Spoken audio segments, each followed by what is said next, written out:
Salutations, Legion of Doom. Welcome to Pop the Storm, where socially awkward outcasts, crazy weirdos, and all-around nerds convene, talk, and debate all things popular.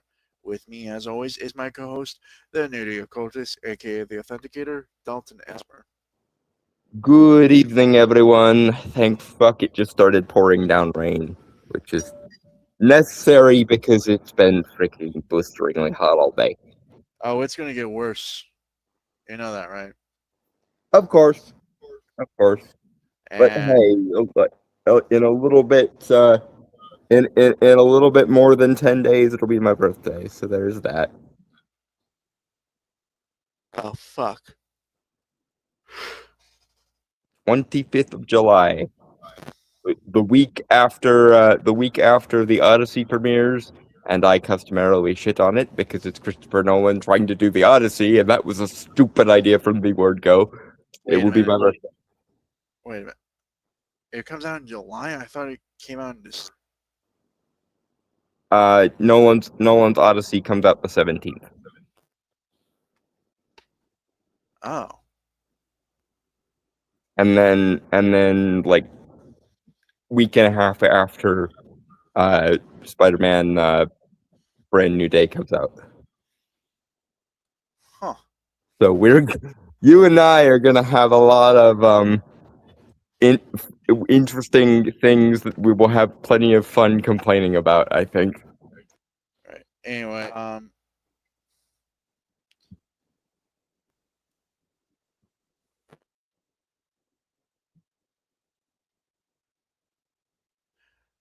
your host. Last time I'm going to be the brains of pop culture. How's everyone doing tonight?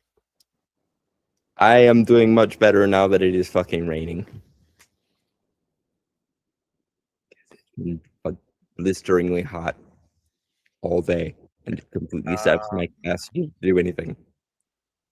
So yeah, just kind of skip the intro video because Don and I are both kind of tired because apparently he has had a terrible sleep schedule and I've been 6:30 in the morning. Yeah, the last few days has been rather touch and go sleep wise for me.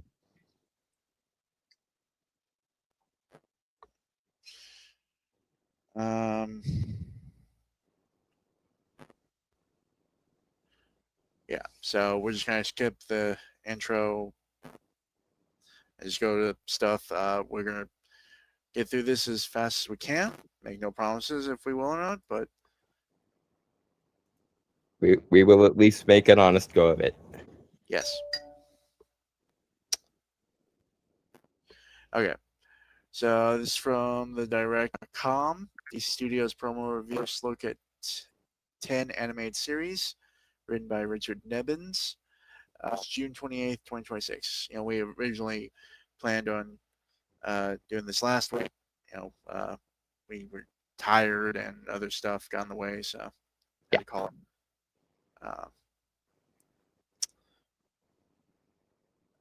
So DC, on average, well, mostly in the late 2000s,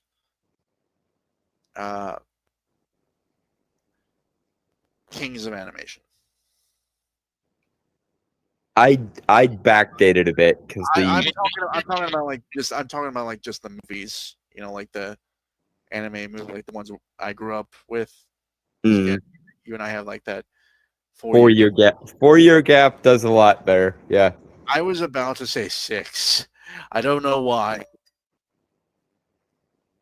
There is only a 4-year gap. You are 26 right now, I believe, and I am 30, going to be 31 I'm 24.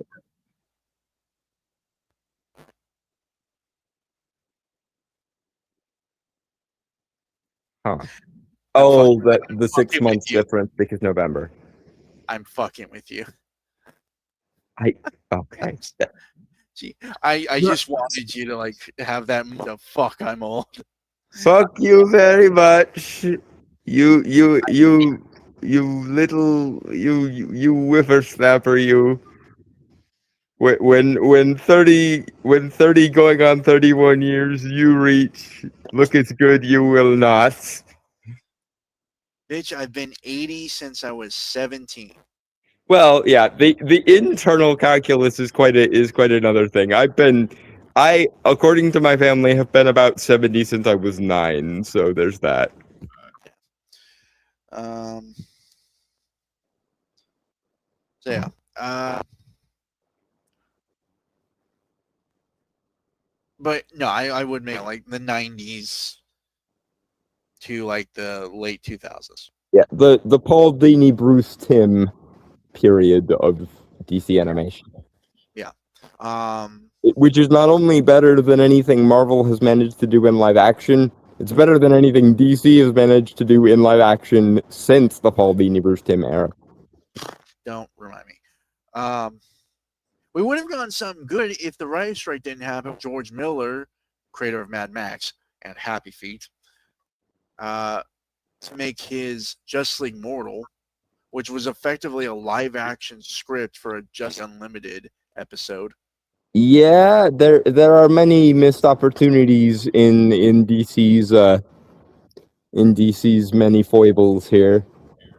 I mean, to be fair, it was pretty long, but that was because again the writer's strike was coming up and they had to basically everything at the wall. Yeah, the writers strikes have ruined many good opportunities in my life.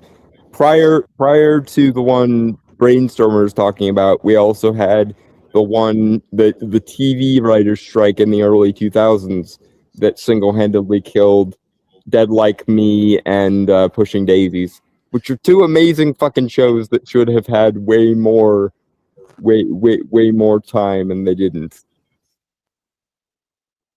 It And so being at least part of what destroyed Firefly, although that was Fox deliberately sabotaging something they didn't want to make.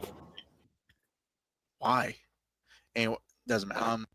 Because Fox Well, is the writer's strike I was referencing to Mhm. just also ruined a show I really enjoyed when it first came out, which was Heroes. Yeah, I believe that was around that. I believe that was around the same time. Yeah, it was like late. It was like the late 2000s. Mm. First season. Though also NBC made the mandate of the same characters from season one, even though like the creator of it wanted to be basically an anthology series. It's also part of the reason the writing on Once Upon a Time was complete ass, because you basically had completely inexperienced writers writing a show that could have been so much better. Yeah. But I think you and I can agree. Last decade and a half, DC. I know we've talked about like their live action has been lackluster, Yeah. obviously. Their animation has gone downhill a bit, but it's still kicking anything in live action's ass. I will say it has. I wasn't a big fan of the Harley Quinn show. Nor me. And there are problems with stuff like My Adventures with Superman. But I think even people who liked the David Cornsweet James Gunn Superman will admit that pound for pound, My Adventures with Superman is better than It's honestly Superman just. 2025. I think mostly it's just the super fast pacing that kind of ruins it. Mm. Oh, I wouldn't even say it's super fast. It's just pacing's a bit too quick, but Well, pacing in modern animation is already a problem because, and I know I'm a broken record about this, but no matter the medium, nothing gets the appropriate number of episodes anymore. sorry. Give me a second. I had an itch on my back. Mm. At least it wasn't a Charlie horse again, like it was the other day. Fuck. Yeah, I really have no idea how that happens.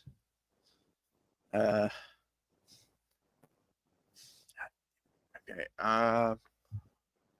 But yeah. I mean, and especially with the DCU, who had the animated Creature Commandos, which it does bring up. It looked nice. It was well. It looked cool. Though I kind of prefer the original style from the promo image we had seen. Mm. More so because it had a more pulpy vibe to it. That's another one of those. Dear Hollywood in general, concept art is supposed to be something you improve on, not something better than your final draft.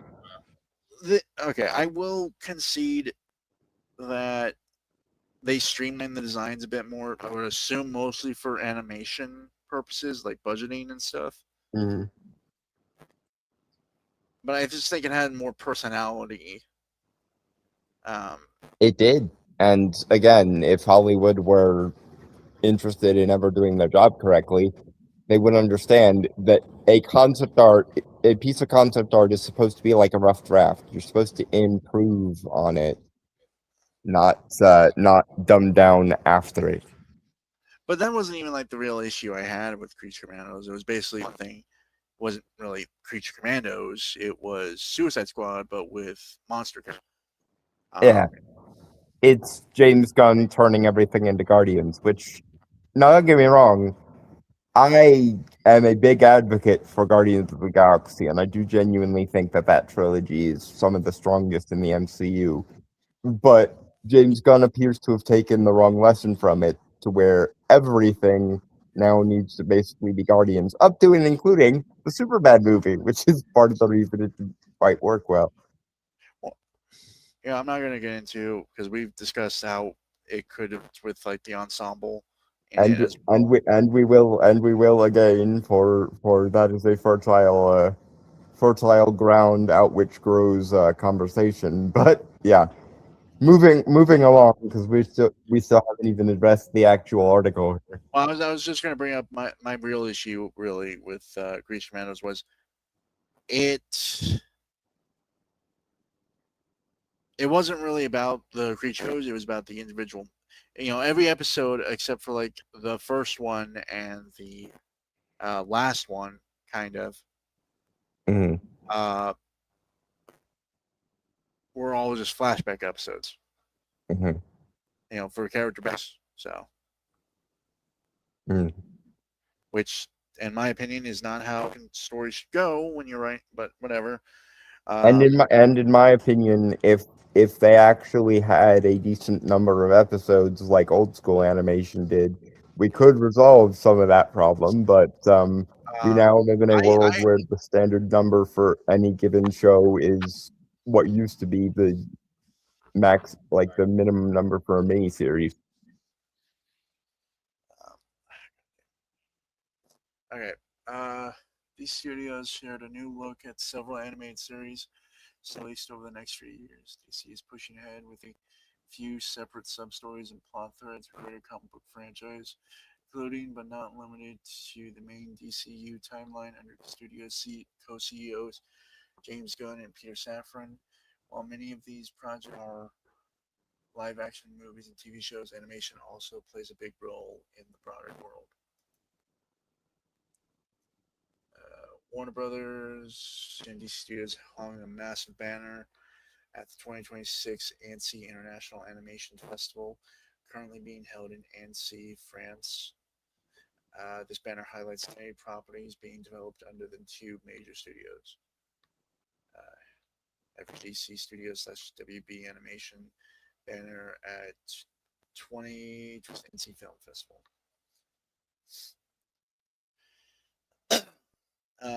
Mr. Miracle.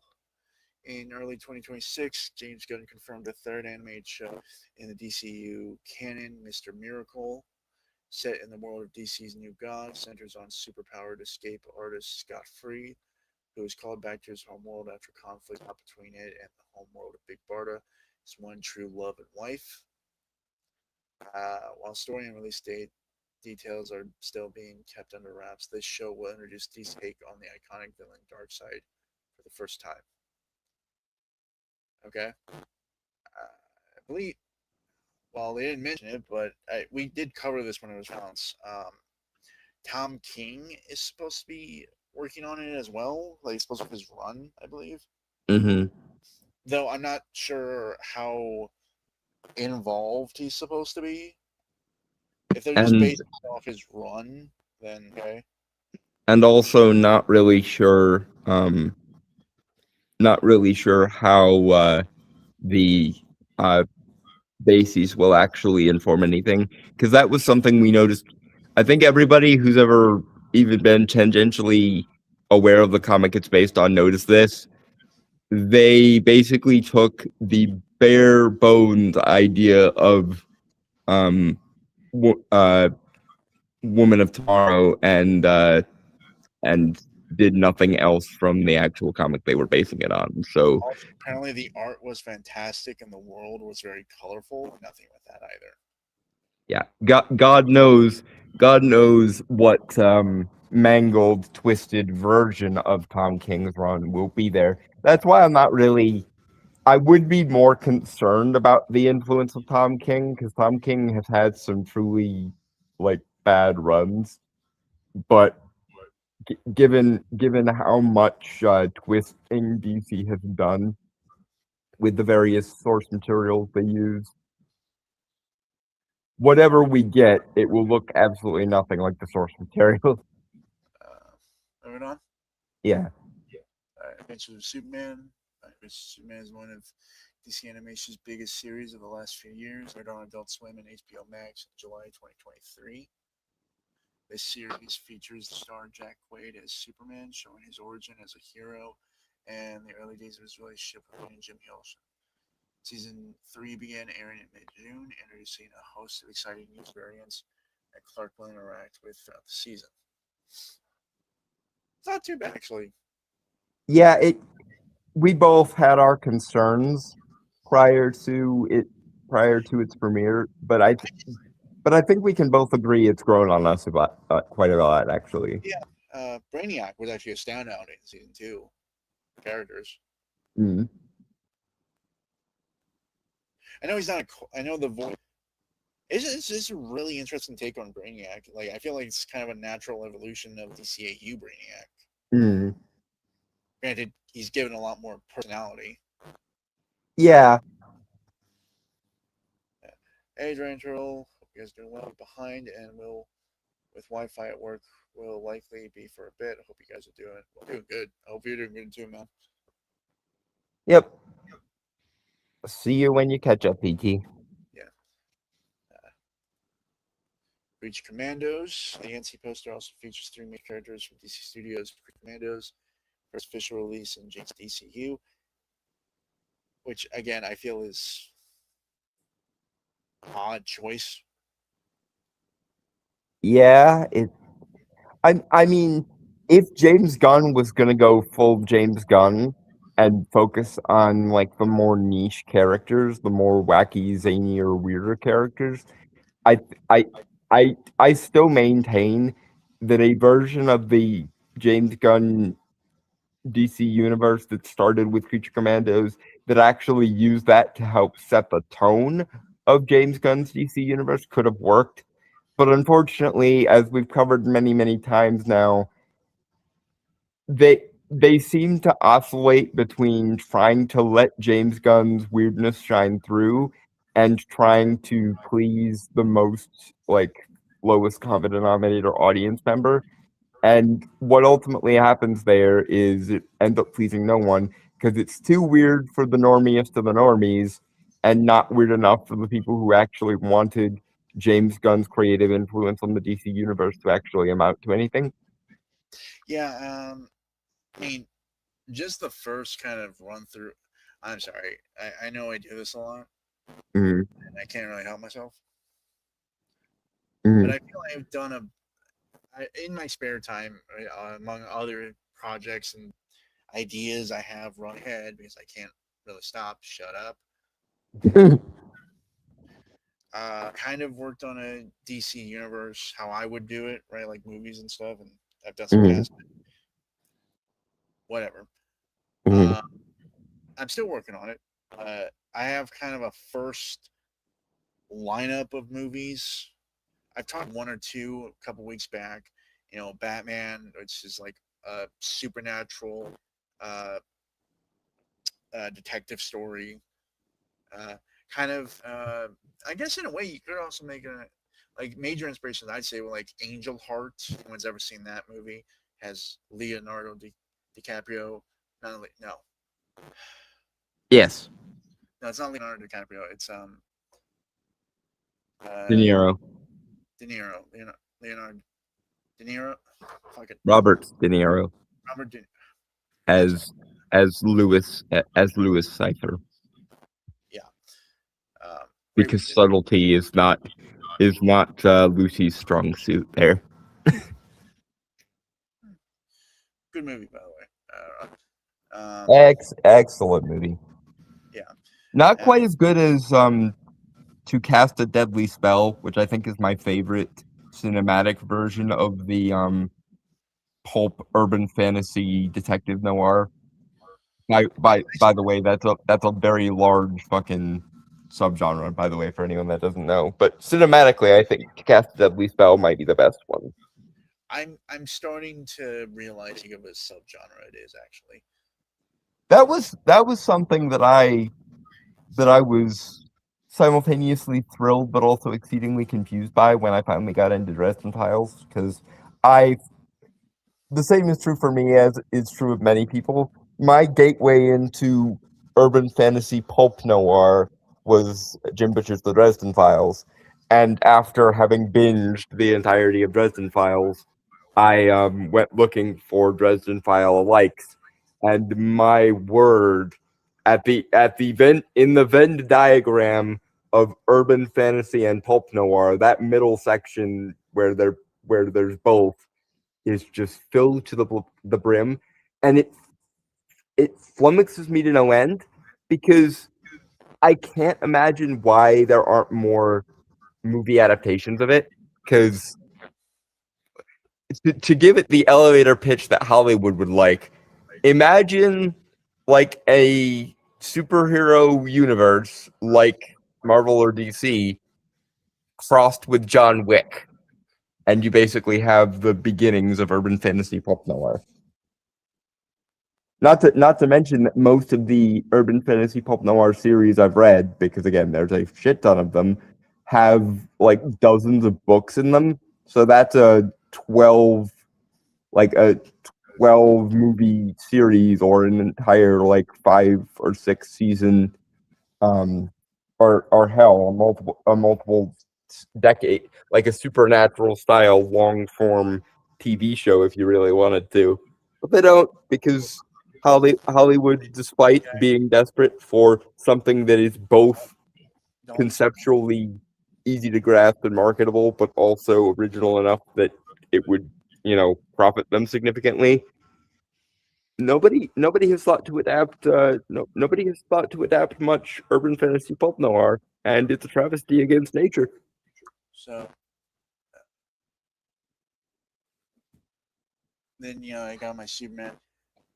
That movie, honestly, it's kind of a lot like All the President's Men.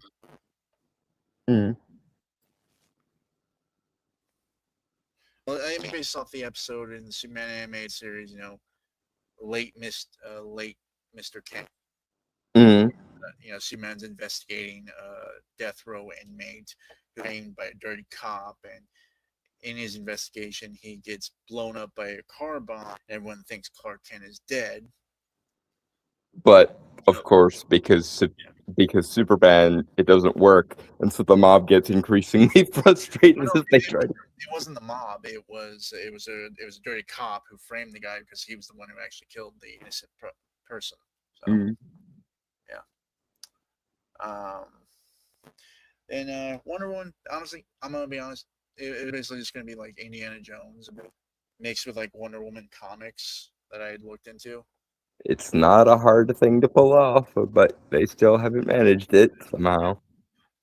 And you got World's Finest, which it's gonna be first team up movie. Which I'm just gonna rip from DCAU and just do the World's Finest movie, but with some minor alterations, obviously, just to make it still. Yeah, because that's still the Paul Dini, Bruce Timm era of DC in animation is gold standard by definition. But towards the top of even that exceedingly high gold standard, World's Finest. Yeah. As a kind of proto soft pilot for Justice League, It's just perfect. He's Actually, after, if I mention that, after that, which was going, I've told Dawn about this, was a movie which is based off a single issue of owned by Grant Morrison, Mhm. called. Well, the series itself was called Multitude. I don't know if anyone knows that one. Multiversity. Yeah. Most people probably have at this point. It was exceedingly popular at the time. It was good. I have the comics, well, most of them. Actually, no, I should have them. I should still have them. I bought them when they were coming out. I like it. So I still want to get like a trade or omnibus of them at some point. Yeah.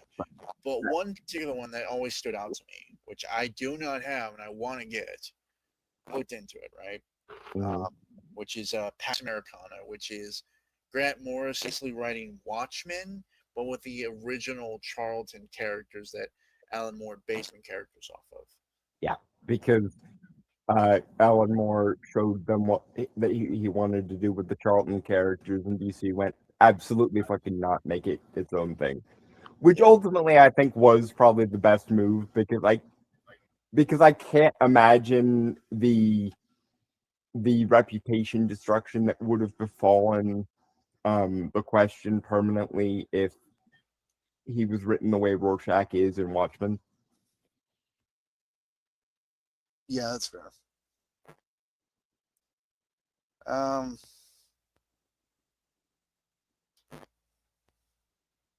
Which, you know, it was basically going to play out like a political thriller. I picked Darren Aronofsky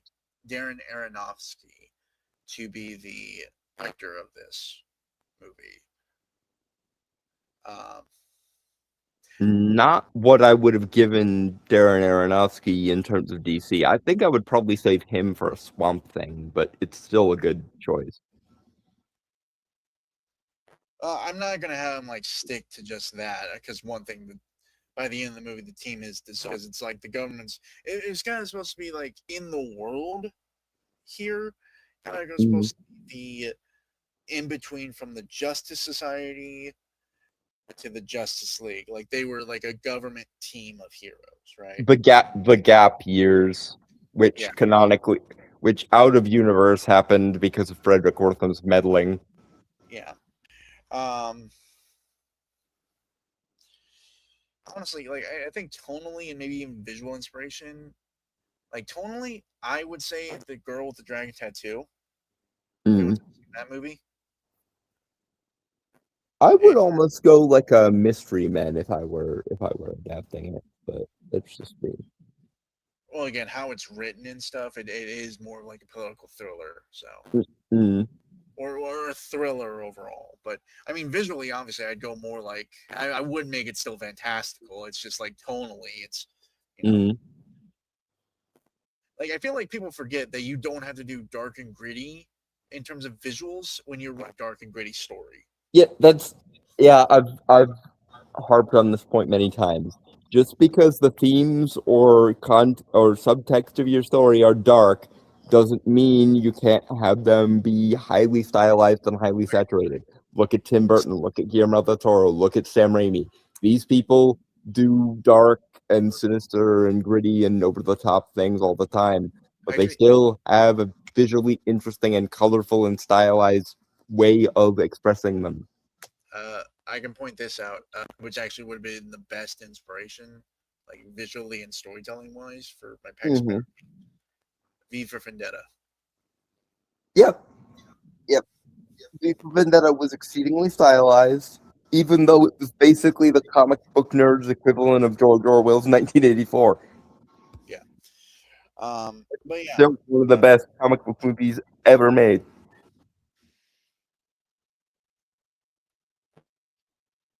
And then after that, I would do the Trinity movie again, kind of slowly Mark II, just like that's all kind of where I'm at right now. I haven't really worked on it lately because I've been busy with stuff. But for my part, I've been saying this ever since they did the first half of the first phase announcement. Which, goddamn it, Warner Brothers, why must you shoot yourself in the foot all the fucking time?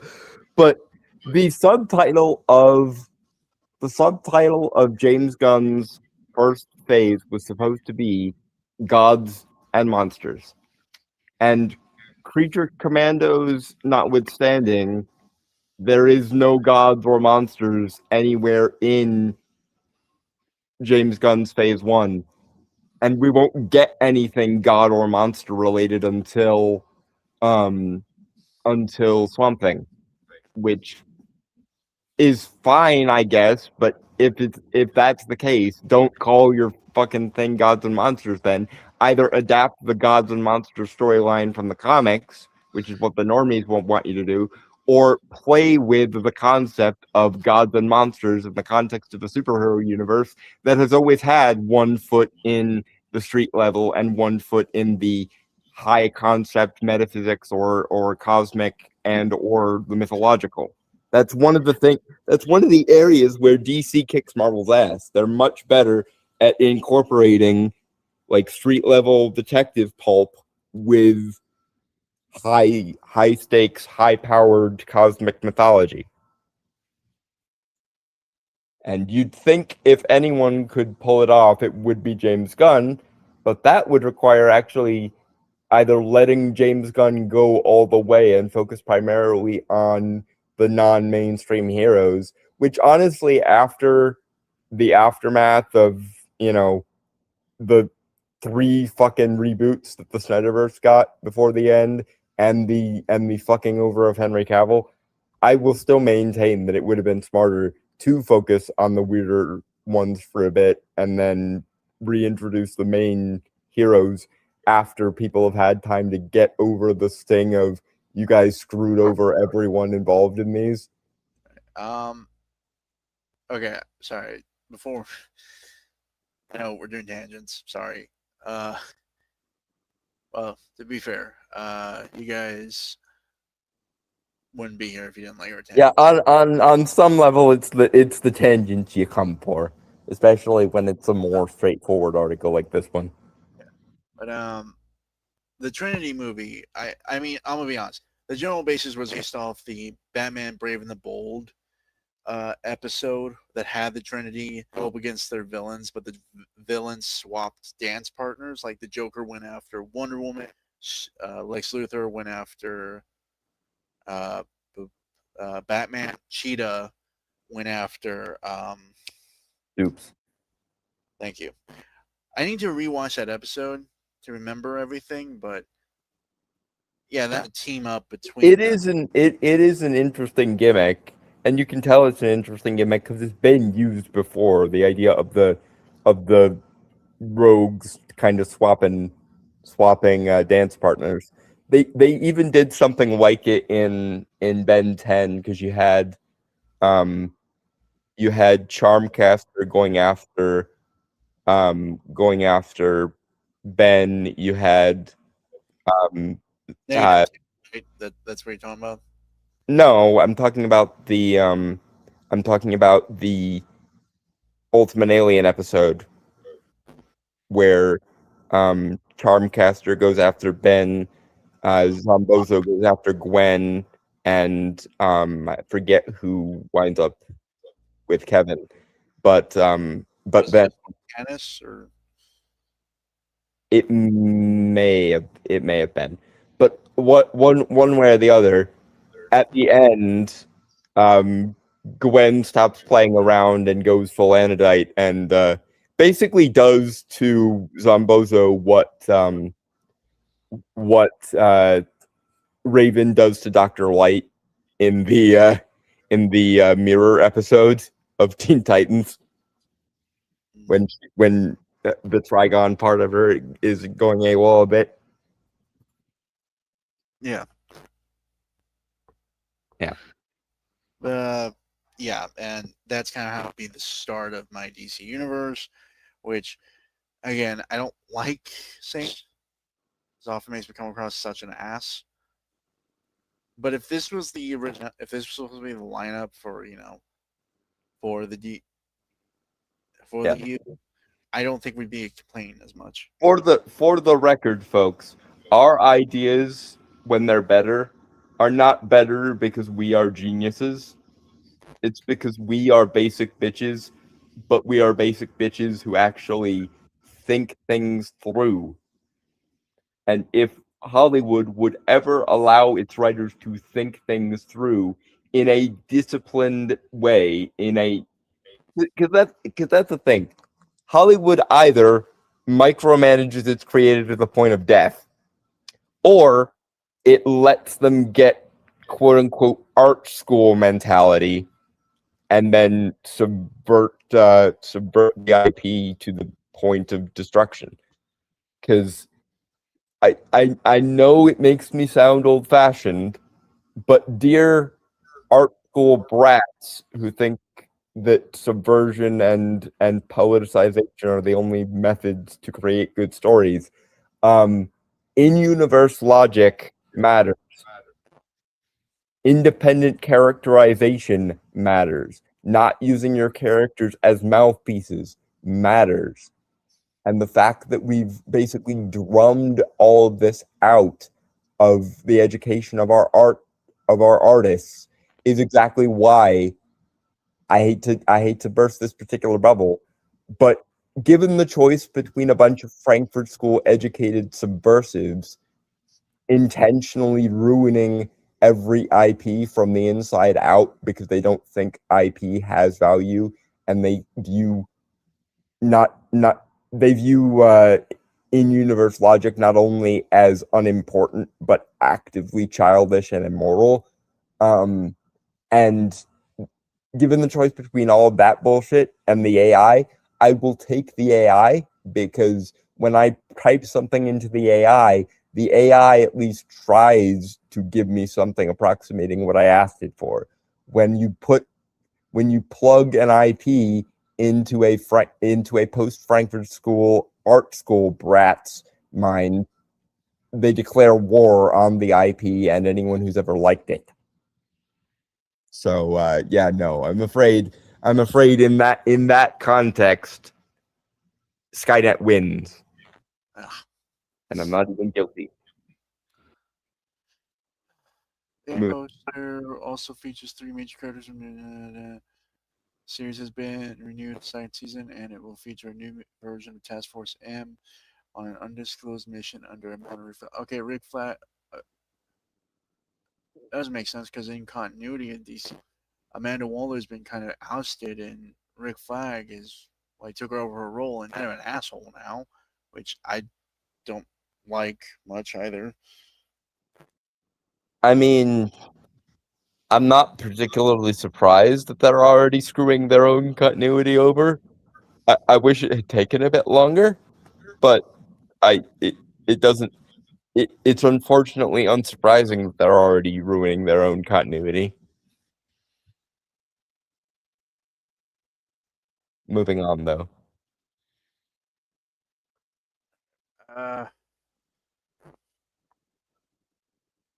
The characters from the series featured on the poster are Sean's Gilbot, Indira Varma's The Bride, and David Harbour's Frankenstein. Okay, but season 1 is streaming on HBO Max, and season 2 is in development, but a release time frame. Okay. Okay. Get Jiro, not DC. Amid looks at multiple DC series. Warner Brothers included a look on DC property, a new Adult Swim series titled Get Jiro. The show will be an animated adaptation of the late Anthony Bourdain Rose's dystopian graphic novel set in near future Los Angeles, featuring celebrity chefs acting as violent warlords. I mean, that's a fine concept. I'm not sure why it's listed here. It's an animated series. They didn't just DC Studio. Okay, never mind. I don't know. Sounds like a better version of the menu. Granted, a better version of the menu is not hard, because speaking of things that were fucked to death by commentary and themes,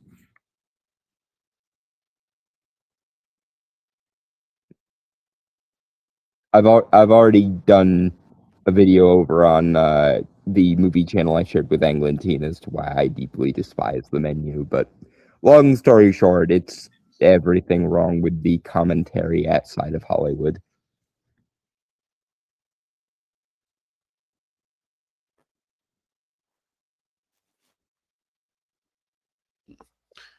The series will be led by strong med star Brian T. and also features Oliver Allison Hill and Justin Kirk. Set to arrive later this year. Okay. Bat Fam acting as a spinoff from 2023 Mary Batman movie on Prime Video. Bat Fam delivered a family-friendly take on the hero classic team of supporting heroes in November 2025. The series highlights how the family operates, largely focusing on Bruce, Damian Wayne, and Alfred Pennyworth as they look over Gotham and their family bonds. As of writing, there are no indications that the show will be renewed for a second season. Okay. It's not really. Why mention it or why haven't shown if it's not going to be fucking. Okay. Well, Sure. that, but also, given how in flux the Batman IP is right now, and the fact that they're still, for whatever unspeakable fucking reason, planning on going ahead with there being 2 live action Batman continuities at one given fucking time, it's probably good that it's not getting renewed, because if it were, then it would just raise questions. Because back in the announcement trailer days, James Gunn did say that the animated side of DC was going to be in continuity with the live action side of DC. So, way to once more muddy the waters to what in any of the fucks is going on with Batman now. The sensible answer was still pay Matt Reeves enough money so that he gets over himself and makes his Batman in continuity with the actual Gunverse. But we can't be doing sensible things that make both financial and creative sense, because we're Warner Brothers and we have to shoot ourselves in the dick no less than once a day. Don't you know? My Adventures with Green Lantern, developed in the same vein as My Adventures with Superman, which is in its third season. DC Animation will take the same approach with the Green Lantern character in My Adventures with Green Lantern. Introduced in My Adventures with Superman Season 3, Episode 2. I think they wrote that wrong. It's 2, Episode 3. The spinoff will focus on Jessica Cruz's high school years as she's chosen by the Power Ring to champion and take on scary alien foes. I mean, I'm glad that the show is getting a spin-off because, like I said, it has grown on me. But I wish they would take some inspiration from it when doing the live action version, because I think it would probably help the live action version considerably. Moving on.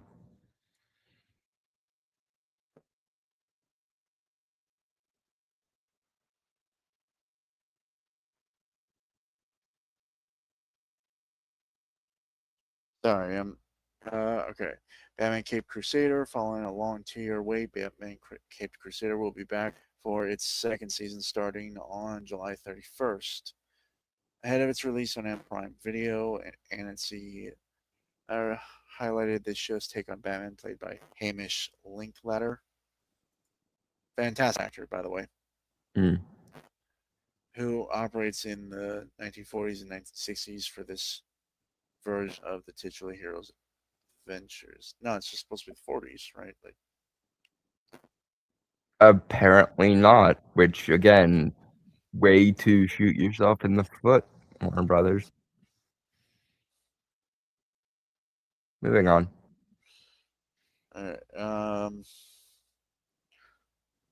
First Crusader, Cape Crusader Season 2 arrived in June, confirming a gender swapped version of the Mad Hatter for a role in these new episodes. Okay, I'm hoping that it's good. I mean, wouldn't that just be ass, though? Essentially, it would just be Alice. I don't know what they're doing, and neither do they, and it annoys me. That's Bruce Tim, by the way.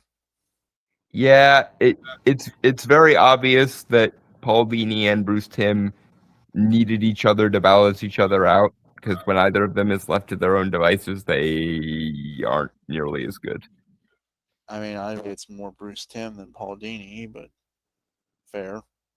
Well, in fairness, I haven't seen Paul Dini do much in the superhero genre since the breakup with Bruce, so I can't really judge Paul Dini's post DC animated universe work because there hasn't really been much as far as I can tell. But yeah, Bruce Timm definitely needs Paul Dini to balance him out because when left to his own devices, he just decides to go full edgelord, and that's probably a mistake. I don't know if this is what he was always like or if this is just a result of him getting old because I know creative wells do tend to dry up a little bit when someone gets older, but I want to believe that we could eventually see glimmers of the Bruce Timm that we got during BTAS and Superman and Justice League and so on. So moving on, Yeah. Starfire with an exclamation mark. Previously seen in multiple Teen Titans based series, in heroine Starfire will get her own animated solo series titled Starfire action mark under James Gunn. This series is designed as a family-friendly origin story that follows us after she finds an alien ancient spaceship on Tamaran and uses it to explore outer space and home. Okay. Not sure how I feel about that. Yeah, this could work excellently. I am very skeptical, however. My issue is they're erasing the dark parts of her past. Now, don't get me wrong. I don't mind changing up an origin. Freudian slip. I'm fucking tired. I'm talking too fast to think. I know, but Freudian slip. Fuck off. That was actually going to be one of my questions of what are they going to do with the sexy side of Starfire because it's family friendly, so presumably they're getting rid of the sexy. Well, to be fair, Starfire wasn't that sexy in the Link Murakami's Teen Titans. So. No, but I get sex like whatever character, right? I'm not going to deny that, but there are aspects of her origin that are dark, and when they're saying family friendly, that has me thinking they're not going to really touch upon it because she was sold into slavery by her planet to my memory. Okay, if anyone knows Starfire's origin better, please go. I'm kind of surprised, especially with James Gunn, because normally he leans into the more dark and or gross side of things. Well, especially if he. Okay, this also implies, like her whole thing with her sister too, like Blackfire. Yeah. Is it Blackfire? Yes. Who betrayed her sister specifically to sell her into said slavery. She pulled a child. Actually, I need to add that actually. Yeah, she was a child when this happened. That's why she was able to become a member of the Teen Titans because she was still a teenager. Yeah. But her finding a spaceship, that's a weird change in my opinion. Especially considering that I'm fairly certain the Tamaranians are like spacefaring. They're a spacefaring species. They could be changing it up, which again I don't mind. I feel like it's a bit. Why would you add another layer of alien on top of the Tamaranians who are already an alien culture? The story will pit Starfire alongside Crush. Wait, Crush is the daughter of Lobo. Okay, this raises interesting questions. plant-loving fern, and Amethyst of Gemworld. I know that character actually. So New you're integration. basically you're basically soft pitching Teen Titans. Then is what we're getting. More like DC superhero girls, I'd say, but more space. But as usual, James Gunn takes what could, in theory, be a solo act and turns it into a team because reasons. Because everything needs to be Guardians.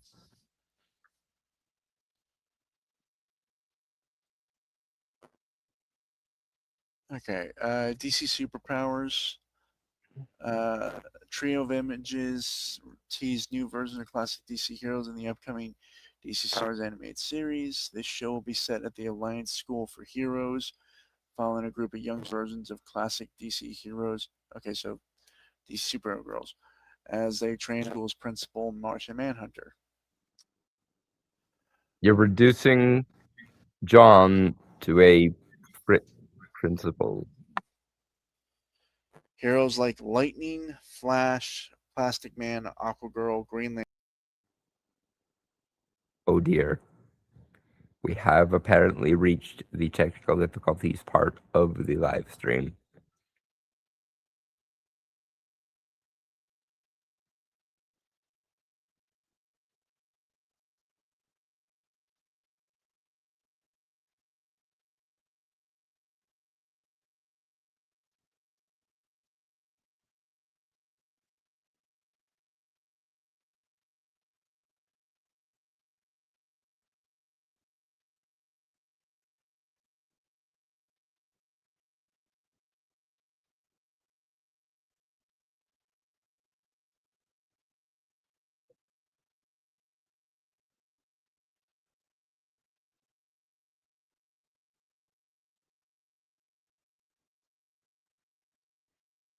My objection to Matt Reeves DT is he is yet another in a long series of people who want to play with superheroes but think they're too good for superhero universes. And his obstinance against same is the main reason why we're now going to have two different live action versions of Batman going at one time, because rather than asking Matt Reeves politely to get over himself and pay him to compensate him accordingly, they're just going to try to make the Reeves Batman trilogy and the James Gunn Batman in continuity version at the same time, which even at the height of superhero mania, I'm not sure could have worked. And it certainly can't work now when, for better or worse, people are starting to check out. People are starting to check out because a lot of the product hasn't been good recently. It's not the genre's fault, but unfortunately, just as a rising tide raises all ships, a lowering tide tends to cause many ships to scuttle on the rocks. Hey, I'm back. Yep. Where did I lose you guys? I don't remember, honestly. Yeah, I was comparing it to. The superpowers one. Yeah, with DC powers. It's really just. It's just a. Seems almost a poor man's attempt at uh,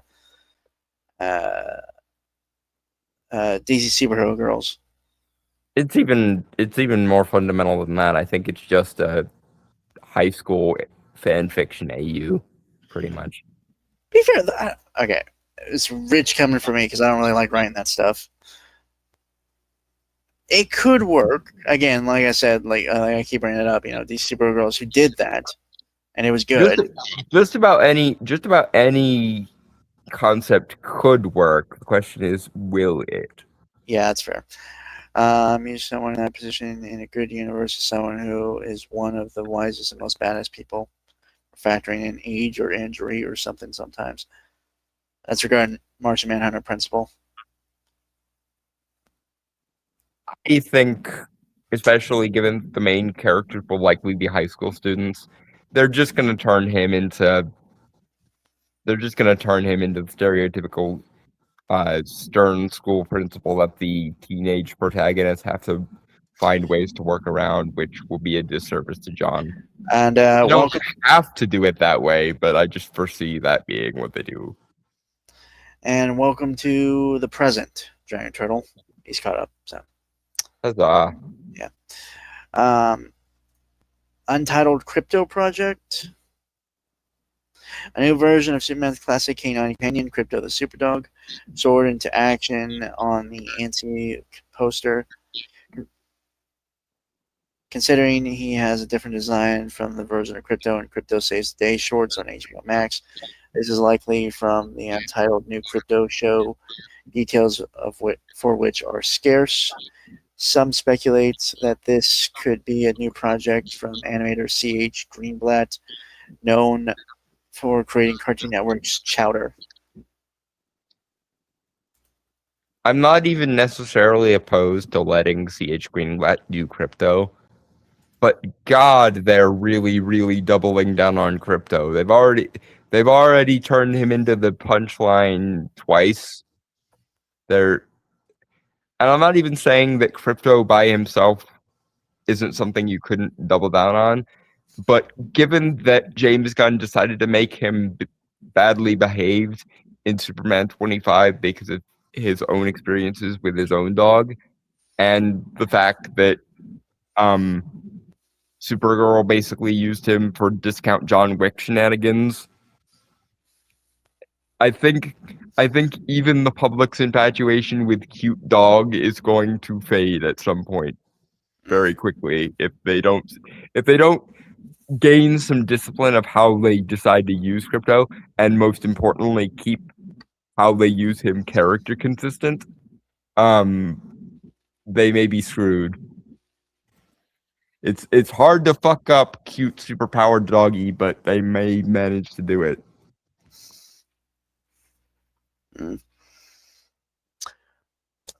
They're double dog down in this. Jesus Christ, Giant Turtle.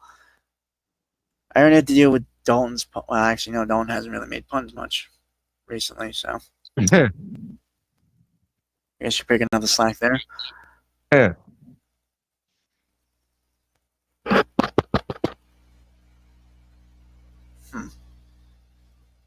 All right, moving on.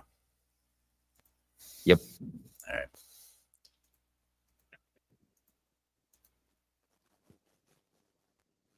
All right, comicbookmovie.com, written by Josh Wilding, published June 30th, 2026. Superhero movies aren't dying. Why the best is yet to come for the genre. Okay, so here's the thing. I don't think superhero movies are dying, but I also don't think the best is yet to come. I'm in a very weird place with this because I don't think either of those things are necessarily true. I don't think the superhero movie is dying or the superhero genre is dying, but I also think that unless Hollywood lays the fuck off for a bit and disciplines themselves with regards to how they use it and how often, we're unlikely to get many great superhero movies anymore. I still think it would have been smarter for DC to take a decade or so off and actually get the particulars and the kinks worked out before rebooting it again, but they didn't, and we don't know what the fallout of Doomsday and Secret Wars is going to be, but I find it highly probable that both Doomsday and Secret Wars are going to underperform and basically kill off the MCU. And again, they could resolve this by laying off and going back to basics and figuring out, okay, let's try to start a whole universe from scratch, but let's do it right and make sure everything's put together right before we hit play on or hit action on the filming. Unfortunately, I don't think that's what we're gonna do. So I think we're gonna get a whole bunch of movies that basically do the bare minimum and increasingly result in the genre circling the drain. I don't want that. Okay, I mean, I could offer a counterpoint to that.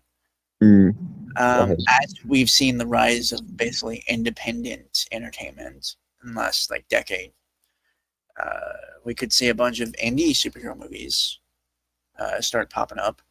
We could, but I also don't think that's likely to happen. Unfortunately, because for the most part, in order to do superhero movies properly, you need a budget. I mean, I've seen good movies with little budget. Yes, and superhero short films, so. Yes, and Hollywood has not used that abundant resource because rather than use the internet as a talent resource like they should do, they frequently declare war on the internet and all the people on it, which usually results I don't know. I still think we could see a resurgence of indie superhero stuff like on YouTube or something. We could, especially as AI develops and indie creators are more and more capable of matching Hollywood production values or often one-upping them. But or just using the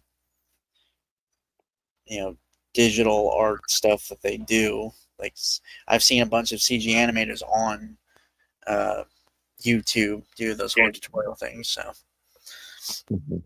but that will basically require the entire genre to make a shift, and I don't. And the thing is, in order for that to happen, I think there needs to be a void for that kind of content to fill, and that would require Hollywood laying the fuck off for 5 minutes.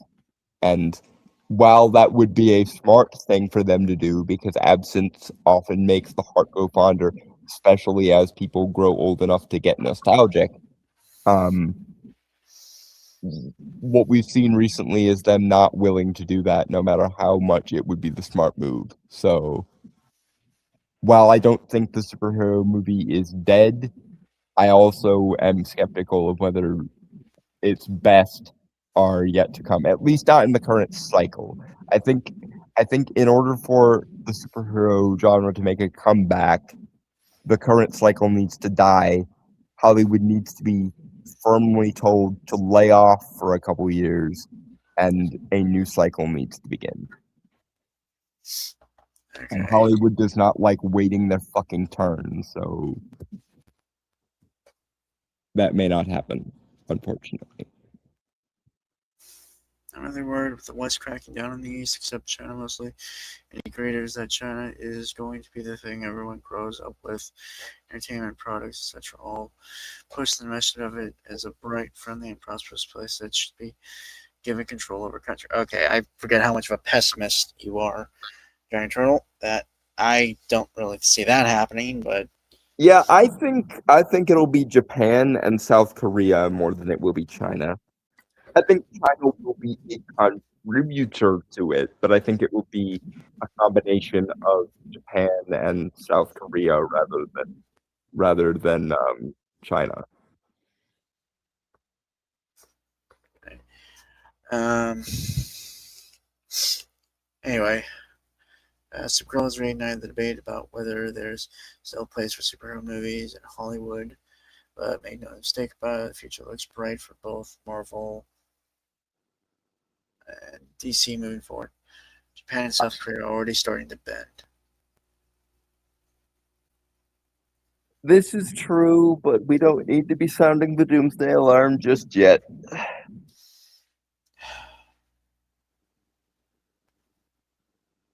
DT has a tendency to catastrophize. So do you. Yeah, but that's how far down the glass is half empty rabbit hole DT goes. Because I often look at a half glass and I do think of it as being half empty. DT in his more catastrophizing moments can look at a fully intact half glass of liquid and imagine that it's already been smashed to pieces on the floor. Okay, in America had that same situation a few decades ago. Countries taking even just a neutral stance as opposed to a friendly one. The U.S. for big pushback from anyone who grew up on American entertainment in America as this shining star of prosperity. Yeah, it is. It's going to be very hard for Gen Alpha and Gen Beta because millennials and even to a lesser extent the older Zoomers, Fine.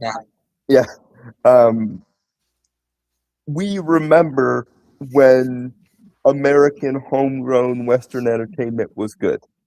I mean, how often do Brainstormer and myself simp for the golden age of action cartoons that was in the 90s and early 2000s? But so far for Gen Alpha specifically, like the Zoomers even still had their they still had their pop culture touchstones mostly come from the West. Gravity Falls, Adventure Time, regular show, Steven Universe, Over the No, Garden no, Wall. don't bring up Steven Universe. Fuck that show. Well, yeah, but whether you like it or not, it is a major influence on your guys' generation. It's Stupid motherfuckers. it's unfortunate, but that is an example. Whereas Gen Alpha, so far, I think mostly has stuff they got from YouTube, like Backrooms, or stuff like Has Been Hotel. That's the only like Western specific thing that I can think of um that Gen Alpha has Been Hotel. Mostly Gen Alpha and even the latter part of the Zoomers are anime sims. Justifiably, because anime has been kicking the West ass ever since the golden age of action cartoons ended. But that being as it may, as far as Western homegrown IPs are concerned, Gen Alpha basically has been Hotel, and that's about it, except for things that are like indie, like Backrooms, and even to some extent, you could make the argument that Has Been Hotel is somewhat indie itself. It's an indie that made good. Okay, I could have sworn we talked about why I don't really like Steven Universe, but I'll let you know again, Grant Hill. I'll let you know, Grant Hill. So I tried to watch it when it was coming out, right? Which what, mid 2010s, I think. Yeah, early. Well, no, you're right. Like mid 2010s into like the very early what? Like I think it ended sometime around 2019. I don't remember because I didn't. For one thing, I found it incredibly boring. Yeah, the problem with Steven. All right, go ahead.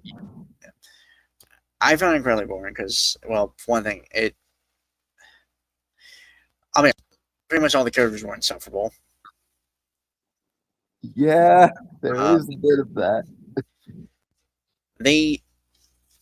It really didn't seem to have a plot most of the time, which, if it was a slice of life, okay, but then it had moments of these interesting, like, plot points that would occasionally be brought up, but it was far too much filler, and it just never felt like there were legit stakes or anything when they actually brought, like, basically like a war happening. That is the main Achilles heel of Steven Universe is if the filler and plot episodes had even just been a 50-50 balance, the show would have fared a lot better. But it's like 75% filler to maybe 25% not filler if we're lucky. Yeah, I don't know, it just didn't. And if the filler was more entertaining, like early season Adventure Time was, that would be fine. But it's very much, and I know this is going to sound mean, but it's very much a Californian, like, HR educated artists version of slice of life instead of even the zany, wacky bullshit that stuff like Adventure Time and regular show got up to when they weren't focusing on their plot.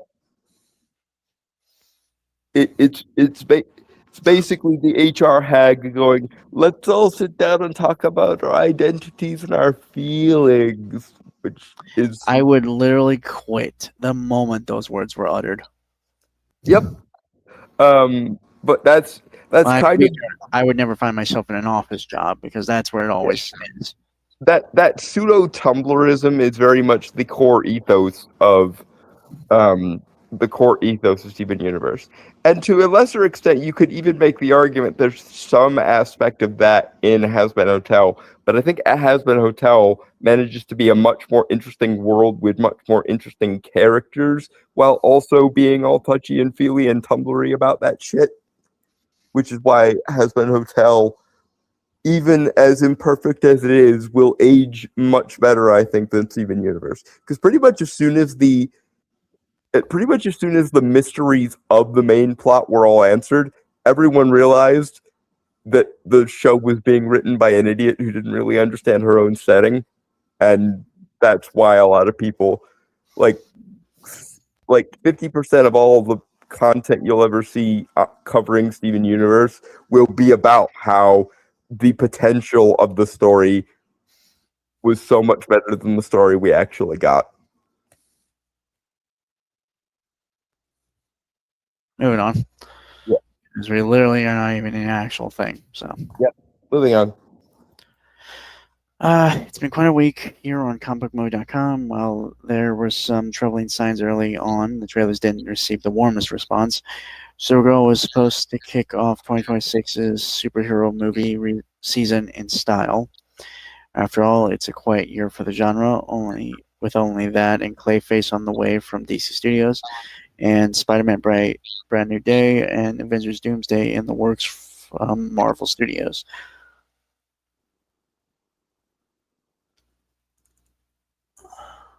Okay, sorry. But now you know the story with Supergirl.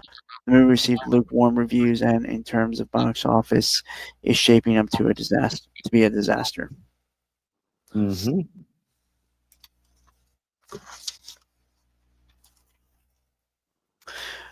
Moving on, or anything? Yeah, moving on. Okay.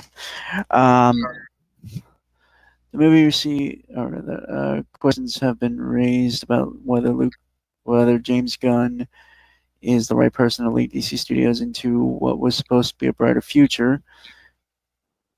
I think we've said this, but I think James Gunn is. I just think he needs someone to kind of rein him in, and that is certainly not Peter Safran. Yeah, either you need to get James Gunn on task and actually find someone who can tame his more off the wall aspects, or you need to go completely the opposite direction and let him cover primarily the weird non-mainstream superheroes that he likes to cover. Because part of the problem, not absolving James Gunn of all the responsibility here, because very much still is his responsibility on some level. But part of the problem is making James Gunn write and direct characters that do not lend themselves to James Gunn's style of filmmaking. He is the last person you should have gotten. Well, no, the last person you should have gotten to do a Superman movie was Zack Snyder, and we already saw how that worked out. But he is the last person to do a movie focused on Superman because he doesn't do wholesome, purer than driven snow, innocent characters. He does likable, jaded assholes with trauma. And that's fine if you give him likable, jaded assholes with trauma to work with. But if you're not gonna do that, then don't. It's the same problem I have albeit to a lesser extent, with Nolan's The Odyssey. I have much more of a problem with Nolan's The Odyssey than I do with James Gunn. But on some level, you have directors who are known for their particular kind of creative direction, their particular kind of directorial style. And that works as long as you let them operate within stories that lend themselves to that directorial style. And when you find a case where the IP and the director mesh expertly well, it goes off like gangbusters. You know Perfect. what? Actually, I say this. Doom Patrol. Yeah. For James Gunn. Well, yes, but that the example I was about to give was everyone knew going in that Guillermo del Toro's Frankenstein had the potential to be one of the greatest movies of his career, and for the most part, it was one of the greatest movies of his career, because what you have there is an eccentric person obsessed with the age of exploration aesthetically and mythology more particularly, who loves the idea of the monster that is more human than the human race. And that director, with all of his stylistic quirks, works perfectly with Frankenstein, because Frankenstein is the original monster that's actually more human than the human race story. So getting Guillermo del Toro to do Frankenstein was a perfect synthesis of director's style, director's like underlying design philosophy, and an IP that fits that director well. Superman was no such thing for James Gunn. He even, prior to getting hired to do Superman, said that he didn't really ever want to do Superman because he didn't really understand the character. And no matter how much research he did in between that period and when we got Superman 2025, it still felt kind of inorganic because it was James Gunn trying, and I do think he tried, to live up to a character type that he's just not meant for.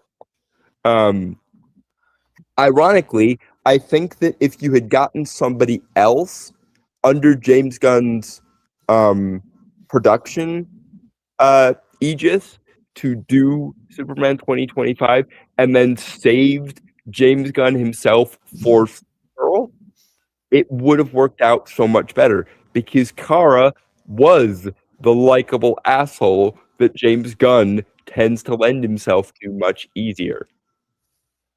And I think that if you had gotten somebody more wholesome, like, say, Paul King, Travis Knight, Joe Johnston, to do a Superman movie, that would have worked out much better. But instead, you had James Gunn, because he's the main creative voice, doing the flagship movie with a character that he's not meant to play with, but being forced to play with it anyway. And you then had him oversee somebody else doing Supergirl, and what you ended up with there was somebody basically doing the bargain basement version of what James Gunn might have done, instead of actually letting James Gunn do it. That was one of the reasons why Supergirl was probably always doomed, because you didn't either put James Gunn on a tighter leash or take him off the leash entirely and let him gravitate towards the characters that he naturally gravitates to, that also lend themselves better to his style. Moving on.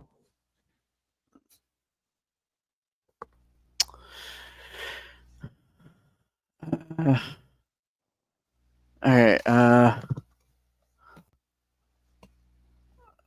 right.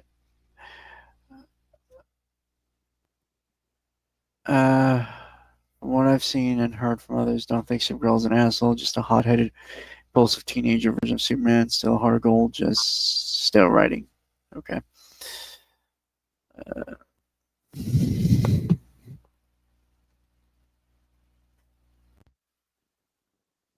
Maybe in the comics, but the cinematic version we got first teased in Superman 2025 and then doubled down on in Supergirl was basically I meant don't. was I basically don't. go ahead. I don't. I'm gonna be full real with it, Don. I think you're like one thing. You are an asshole, so I think you hold everyone to that standard of being an asshole. Um, I don't see her being an asshole. Just like a drunk, sure, which I don't think equates to being an asshole, really. Um, okay, so you did finish that. I'll read the whole thing entirely then. Um, okay, well, never mind. Giant Troll, I'll agree with you then.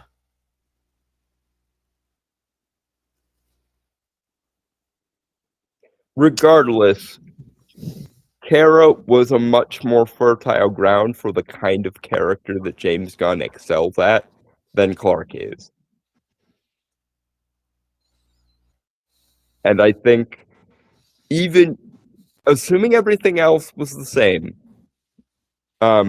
getting somebody else to do Superman first, having James Gunn, meet with them and do creative brainstorming, very much in the way that Brainstormer and I do, so that it still felt of a piece with his take on the universe.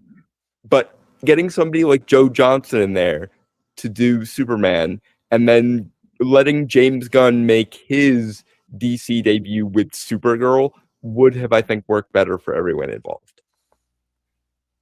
But they couldn't do that because they needed Warner Brothers simultaneously needs James Gunn's cachet to throw around, but they also don't want to let him go full James Gunn, nor do they want to micromanage him and make him do the Kevin Feige thing.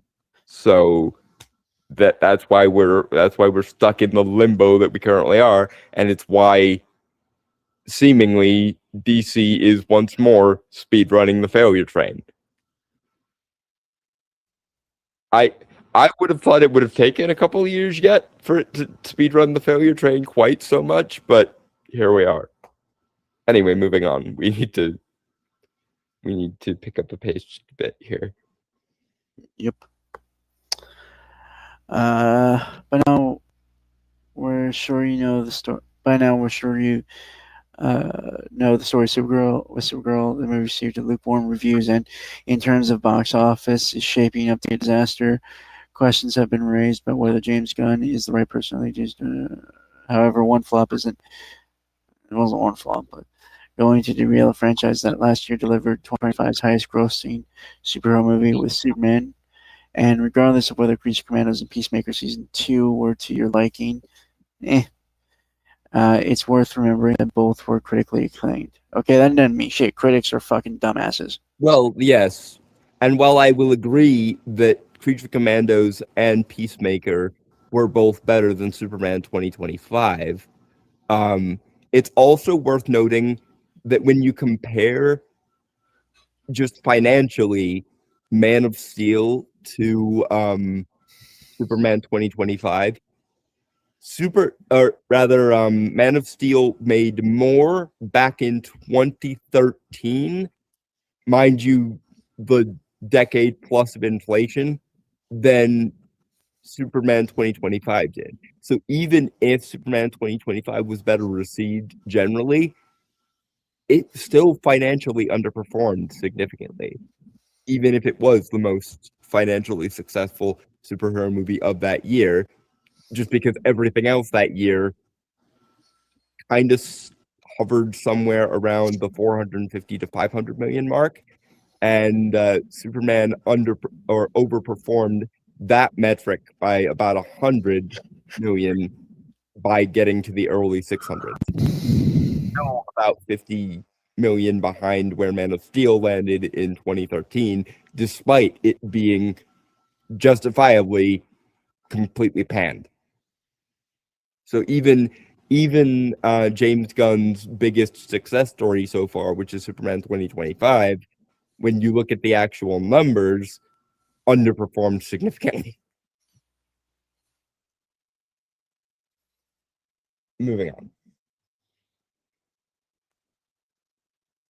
All right. Clayface comes at a time when it can capitalize on a horror resurgence buoyed by buoyed Buoyed. buoyed. Shut up. By titles like Sinners and Obsession, costing only $40 million to produce. This body horror movie can tap into the hunger audiences have for a truly fucked up time at the theater. These studios is on to a winner. Not to mention, and I can't believe nobody did mention, we already know that a villain origin story can work because Joker, as bad as Joker 2 was, let's not forget that Joker 2019 was A, one of the greatest superhero movies ever made, and B, outrageously successful. It made over $1 billion on a budget of just over 50 million. So that's where my brain would have gone if I were writing this article. I would have reminded people that Joker managed to make $1 billion on a $50 million budget.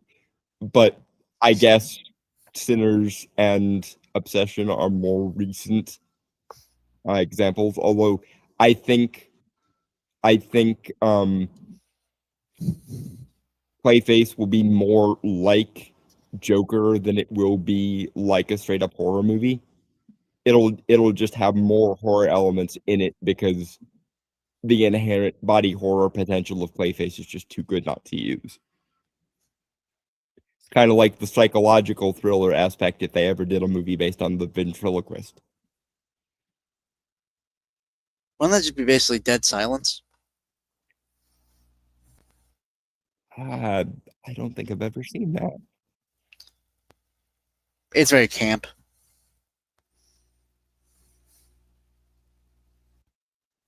I think it'd be more like the Willem Dafoe's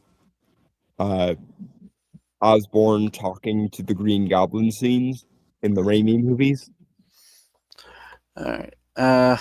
Anyway. These studios is on to a winner. There will be grumblings about Batman's absence. I don't think so. There weren't when Joker did it. If they do it well, there's no need to complain about that. That's very, that if they do it well is very much a load-bearing pillar, but we've seen them able to do it well at least once, and provided they can resist the urge to untell their own story like the second Joker movie did, there could have straight up been a Joker trilogy if they had not been resigned to shoot themselves in the head and untell their own story. So I think Clayface will work just fine with or without the presence of a Batman. And frankly, it might be better off if they leave Batman out just on the basis that, as we just went over, DC doesn't know what the fuck they're doing with Batman at any given moment. Moving on.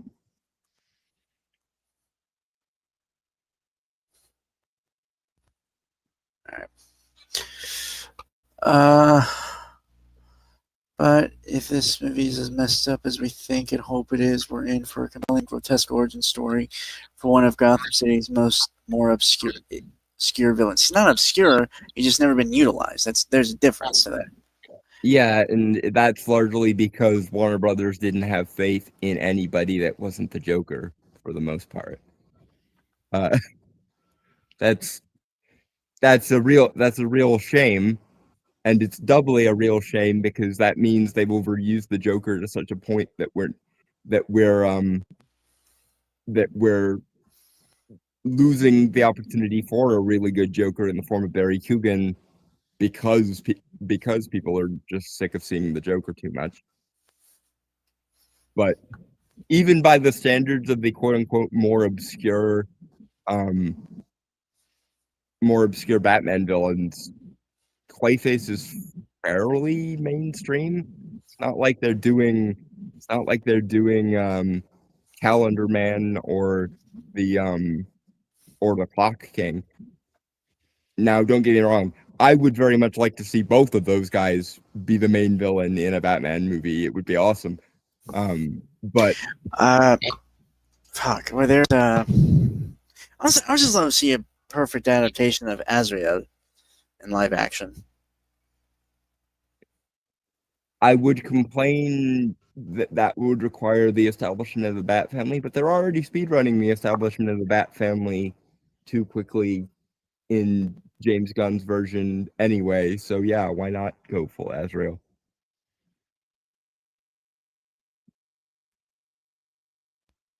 I really wish, especially given that they're, so gung ho to capture the cinematic universe magic, if DC could resist the urge to constantly speed run to all the important bits, because if they had actually started with Dick and then gone through the various Robins, that's a decade of stories right there.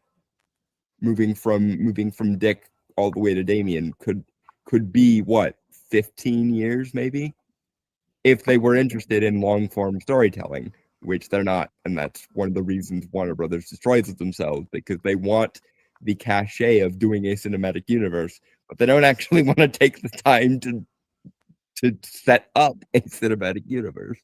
They want to speedrun the interconnectivity and let none of the long form consequences happen. All right, heading into next year, the Batman Part 2. I think I'm echoing through your phone. Are you? I'm hearing myself. Well, not now actually, but Okay. It might have just been a momentary thing then.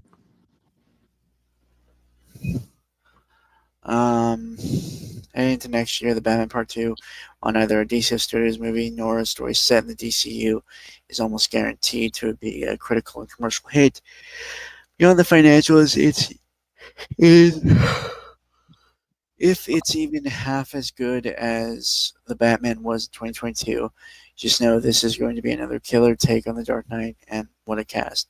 And there's Man of Tomorrow. While it's understandable to be wary about it being a little too jam-packed with characters, we're going to see Superman in a war suit wearing Lex Luthor squaring off with Brainiac.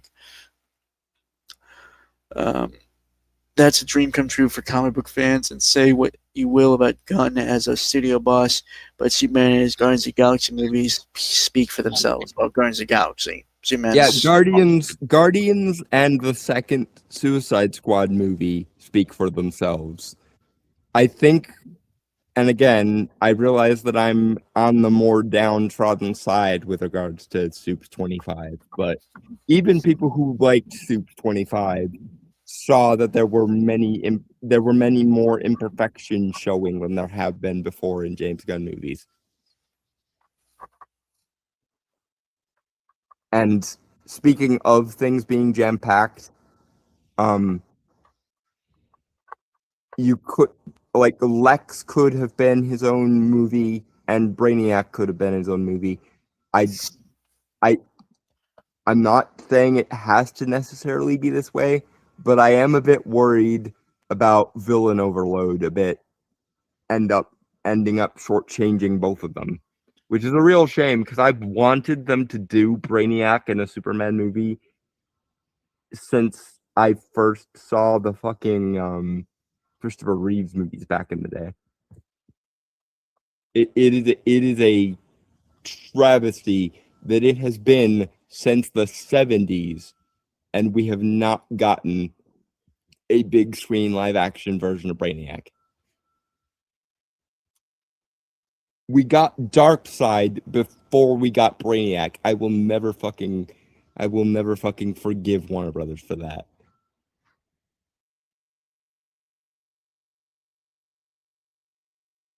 Anyway, moving on. All right.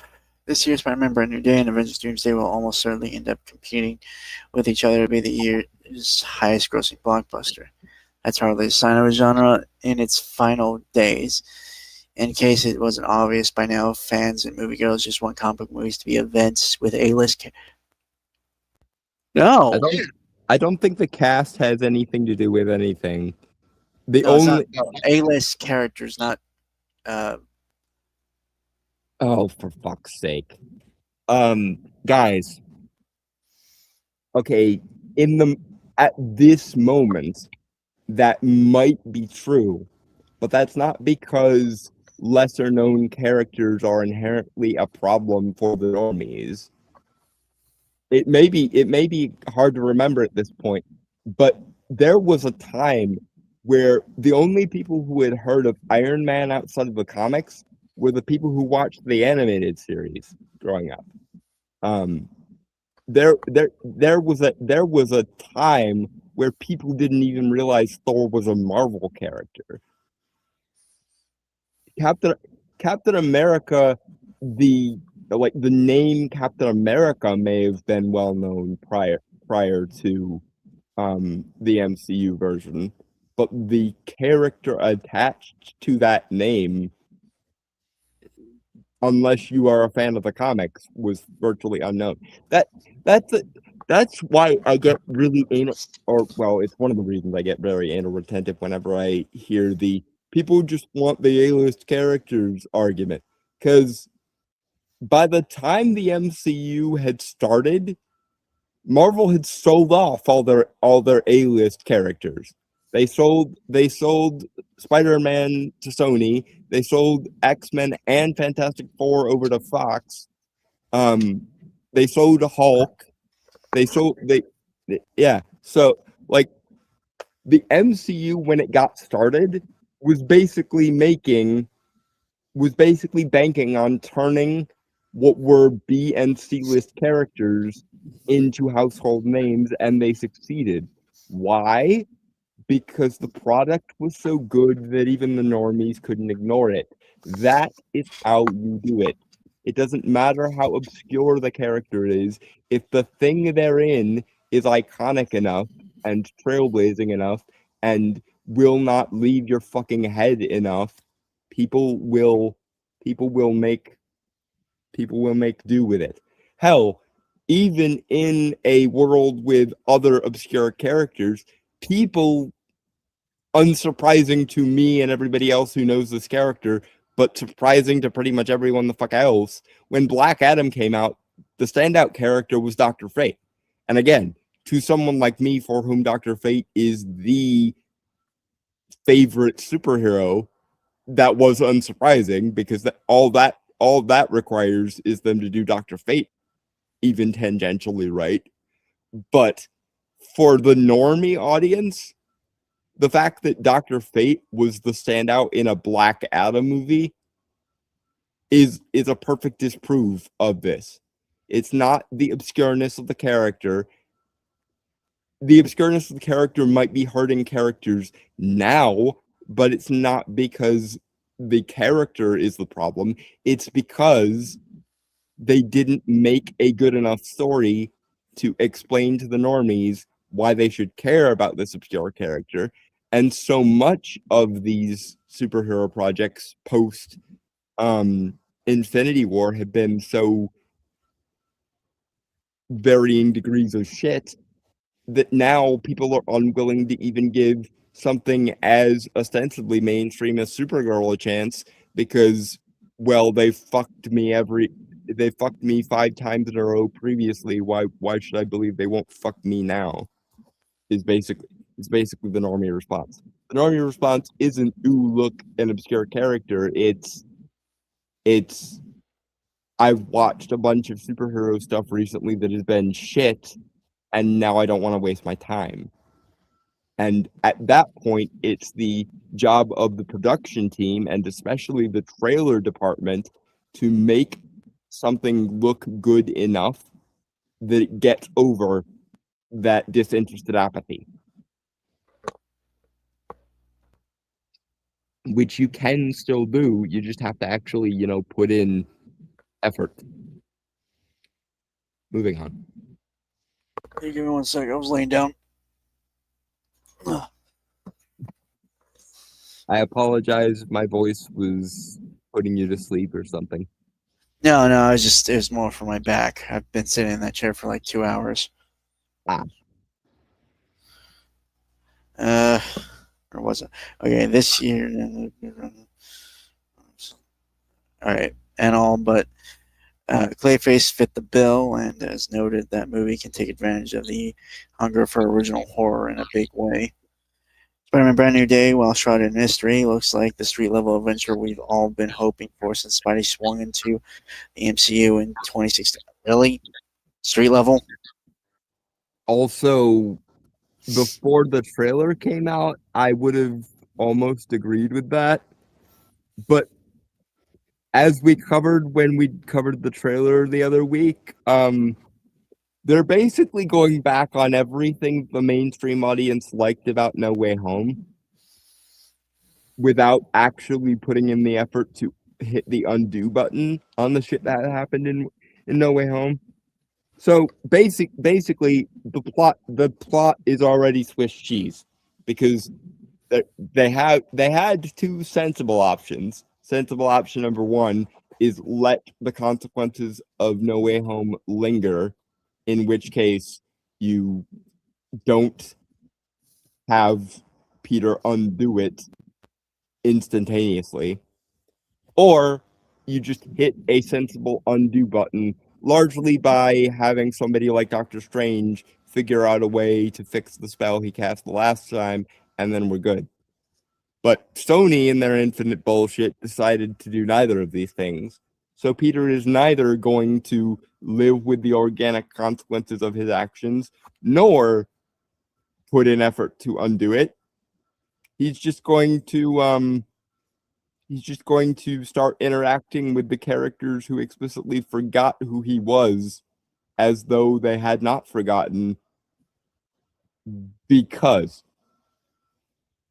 and there's no deeper character impact on this at all. You should think that Peter seeing MJ and Ned again should have him bawling like a baby, but no, you should think that if he's going to interact with Bruce Banner or the Hulk, he should have to do it with the mask on, because the Hulk remembers Spider-Man but does not know Peter Parker. But no, we see him interacting with Dr. Banner as Peter Parker, even though that doesn't make any fucking sense. And the fucking even technology no longer has any understanding of who Peter Parker is, as a like all his personal files and accounts and shit got deleted. That's why he wound up in the shitty apartment with no access to any Stark tech or anything. Remember, guys? Remember?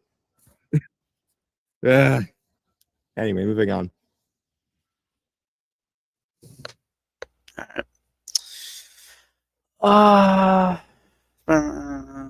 Classic costume, iconic villains. No.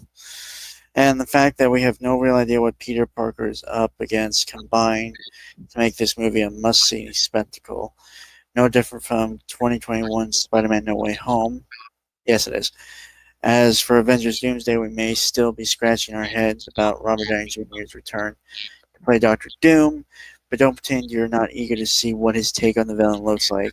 No, I will, in fact, quote unquote, pretend I'm not interested in that, because I don't want a version of Doctor Doom who is an alternate version of Tony Stark, who's a combination of infamous Iron Man and Sorcerer Supreme Stark from alternate What Ifs. I want a version of Doctor Doom who is a genius Eastern European sorcerer who happens to have a knack for technology as well and a fetish for robots. That is what I want from a Doctor Doom. That is all I've ever wanted from a Doctor Doom. And while I'm here giving you advice on the one and only things you need to do in order, or the handful of things you need to do to make me satisfied with the Doctor Doom, just throwing this out there. Mads Mikkelsen exists, and so does Christoph Waltz.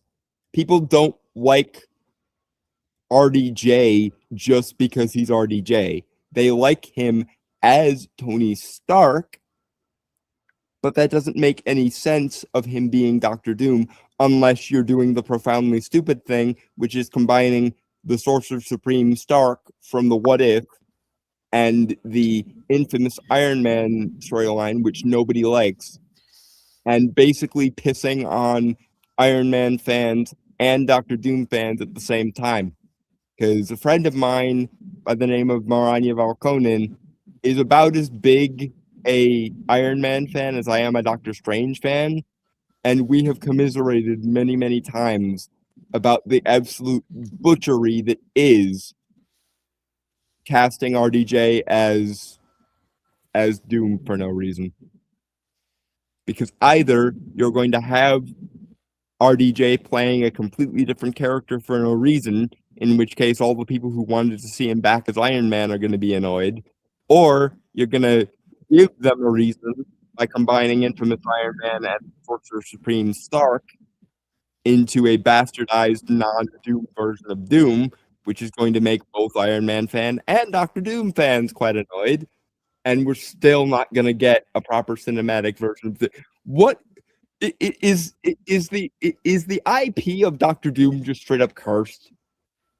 Because for those keeping score at home, the best version of Doctor Doom in live action in the movies, still the Roger Corman version, still the made for like $5 direct to video Roger Corman version from the like 80s. I like the guy who played Colin Charmed in the Tim Story Fantastic Four as much as anybody, but he's not Doom. And the version from Van Forstick got even worse. And now instead of getting Mads Mikkelsen, who has worked with Disney Marvel before, to play Doom, the guy that's made in a fucking lab to play Doom, or better yet, if Mads Mikkelsen doesn't want to come back, get Christoph Waltz in there and have him play Doom. You would have people eating out of your fucking hand, but instead we're gonna do probably alternate version of Tony Stark, probably infamous Iron Man, plus probably Sorcerer Supreme Stark, and we're gonna make nobody happy. That's a thing we're deciding to do. Moving on. All right. Okay. With the Avengers, X-Men, and Fantastic Four all in the mix, they were surely in store for jaw-dropping spectacle, provided the Russo brothers can pull it off. I don't think so. That the MCU is in an impossible scenario here, where either they have to try to make use of the absolute Swiss cheese that is the MCU post Infinity War, or they basically have to pretend like nothing after Endgame happened, which is what they seem to be doing. In which case, that means, yes, you get rid of the bad stuff like She-Hulk and Falcon and the Winter Soldier and Ironheart and so on, but you also get rid of some really good shit like Werewolf by Night, Multiverse of Madness, and Agatha All Along. So anyone who liked any of the good things you did post Endgame are going to be pissed because you erased it.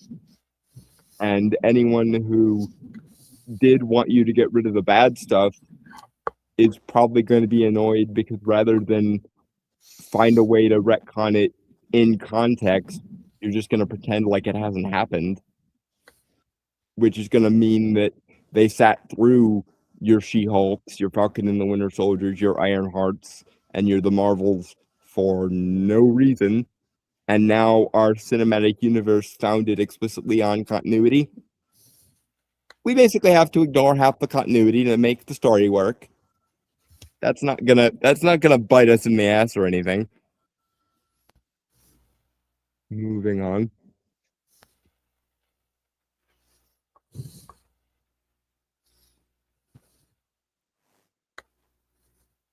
All right. So does any of this sound like a genre that's on its last legs? A bit, Sometimes, because it sounds like you're coping. You are coping harder than you have coped before. something has got to give, and in today's landscape, there's likely no longer a place for B or C list tier superheroes to get their own movies. Oh my It's not the character, it's the quality, you absolute cunt waffle. Good movies will make the normies get on board with the character. If the genre is in a healthy enough state to sustain the normies being willing to give things a chance.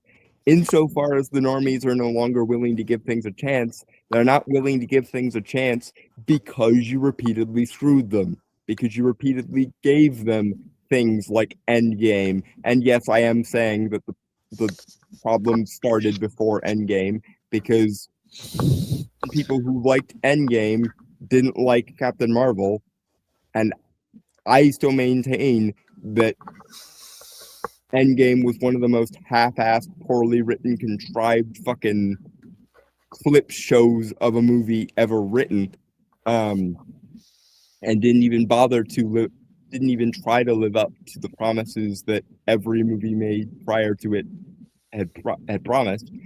But being that as it may, the reason the normies are unwilling to give B or C list characters a chance is not because they are B or C list characters. It's because you've repeatedly pissed all over their investment in your storytelling.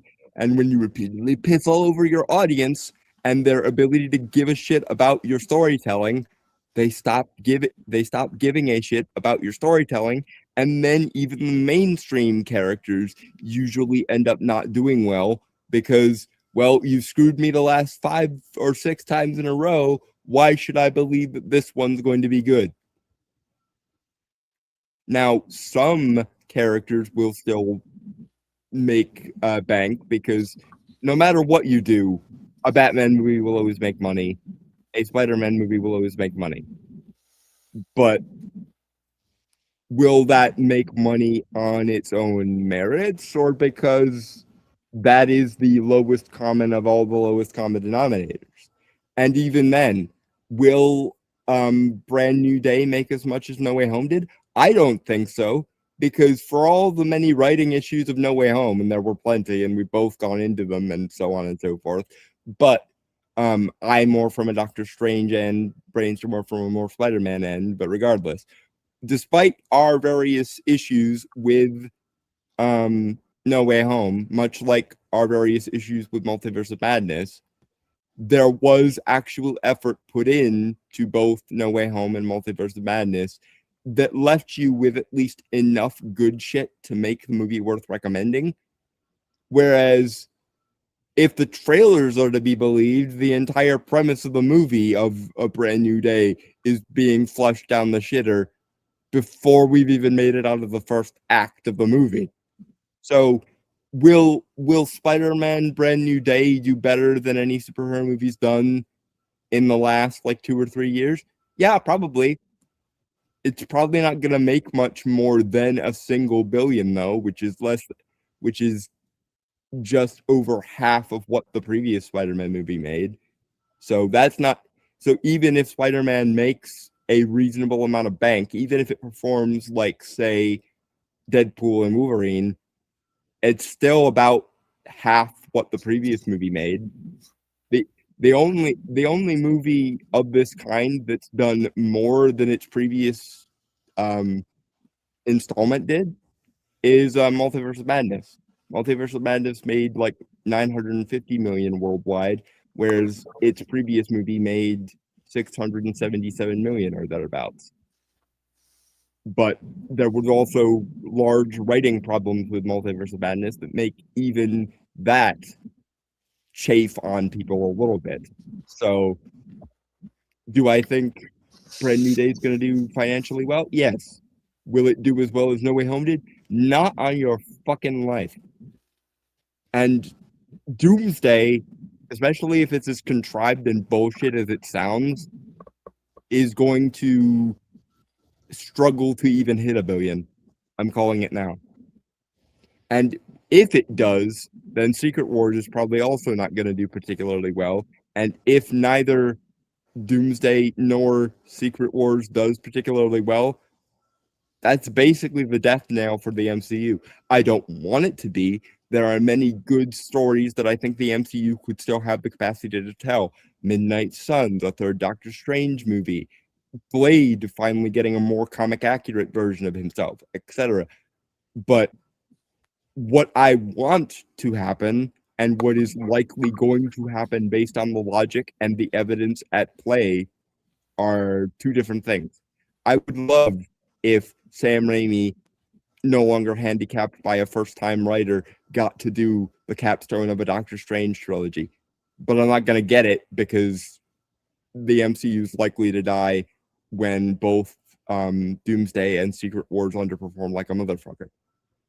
I don't want that to be the case, but it probably will be the case whether I like it or not. And no amount of me wishing it weren't so is going to make it so. Or make it not so, rather. Moving on.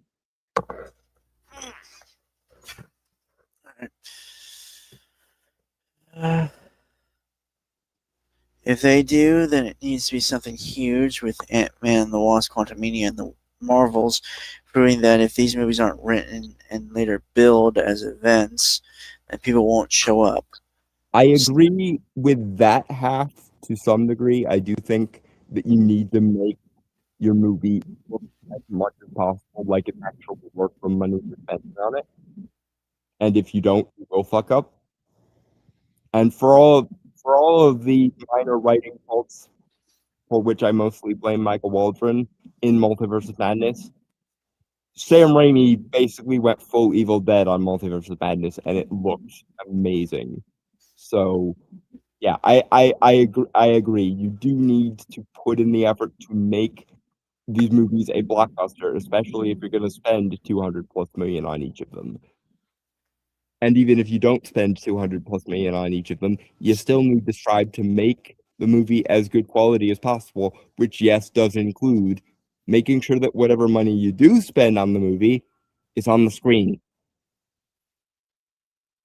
And it has been a bit since a movie looked like the amount of money that was spent on it was actually spent on it, because studios have started doing this thing where instead of making one version of a movie and occasionally peppering reshoots throughout to like punch up a couple scenes, they'll make 5 or 6 different versions of the movie, rewriting the script the whole while, and basically make the entire movie in reshoots and post-production, which results in the CGI and writing being unfinished and half-assed and like a bad first draft, which then results in movies being shit, which then results in people usually not showing up for them anymore. It's what happened with Supergirl. It's what happened with the Marvels. It's what's likely to happen with Doomsday. And I really wish that weren't the case, but as stated, my wishing that it weren't so is not going to change whether it is or is not so. Moving on? Yep. All right. Still, the rise of streaming means there may still be a place for those lesser-known characters to get the spotlight on the small screen. It's Daredevil not Born the Again. characters. Hold on. Go ahead. Daredevil Born Again is proof of that, and hopefully Lanterns will be this August too. Superhero fatigue talk died a death when Superman and Fantastic Four first steps both exceeded expectations, even as modest hits. Now, as we gear up for the likely record-breaking returns of the Avengers, Spider-Man, and Batman franchises, it's fair to say that not only can this genre still thrive, but that the best, an X-Men reboot and eventual Justice League movie, for example, is yet to come. No, I'm afraid no. One, Lanterns looks like ass. I really don't want it to be, but it does look like ass. 2, even if Spider-Man and Doomsday do moderately well, they're not going to be record-breaking. And 3, Fantastic Four and Superman did do well by the standards of 2025. The problem is that by the standards of 2025, superhero movies died somewhere between 450 and 500 million. And even by the standards of 2025, more money was put in Fantastic Four and Superman than they made back. Both did not reach financial profitability, let alone actual quality. So, like, I actually liked Fantastic Four significantly more than Superman 25. But whether I liked something is not germane to whether or not it was a financial loss for the studio, and especially in the context of the superhero genre. It was. Superman only lost a little bit of money as compared to Fantastic Four, even while doing more solidly than any superhero movie the MCU had done prior to that for a while. Had still lost around 100 million in terms of its budget to profits ratio. And as stated, even though Superman did the best out of the bunch that was released in 2025, it still underperformed relative to Man of Steel, and Man of Steel was an absolute clusterfuck. Not to mention the 13 fucking years of inflation that guaranteed Superman 25 more than Man of Steel, but it didn't. Moving on. Like Captain America: Brave New World, Supergirl is a black eye, but it's certainly not a killing blow. I don't know. It's gonna struggle to even hit 120 worldwide. That's almost 100 million behind what the Marvels did financially. That is quite a, maybe not a killing blow, but it's certainly a crippling one, and I can say that I'm pretty goddamn it slow. Hey Don. Yeah. So I'm low with you. I am, well, for one thing, I'm standing right now. On the verge of passing out again. Yeah. So we will move. We will skip to the end. Yeah, I think that would be best. And we will reserve those articles again for next week. Yeah. Yeah, I told you that was going to happen eventually. Okay.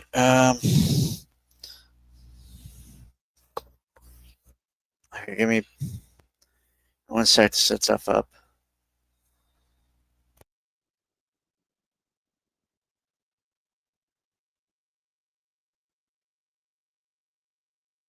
Skipping right to the positive, I assume.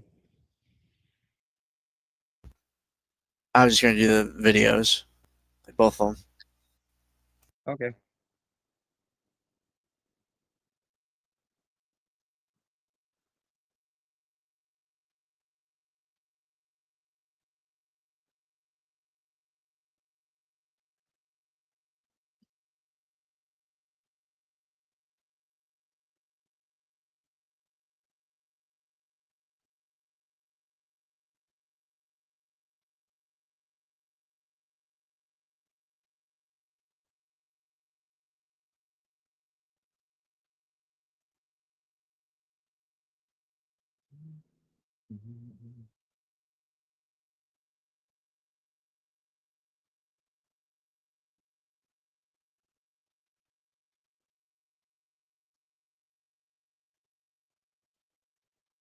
Okay, sorry, it was taking a minute there to load. And so this first, well, to be fair, I sent both videos. Both. Obviously, I sent the positive, but I also sent something that I will have more to say than Dalton. Most likely. Dalton is an old man that did not experience the peak of some really fun back in like the early 2010s. To be fair, from what you and DT have told me, even the peak didn't peak very high, unfortunately, because it never got the chance to, because the main creative voice behind it kicks the bucket before it could get good.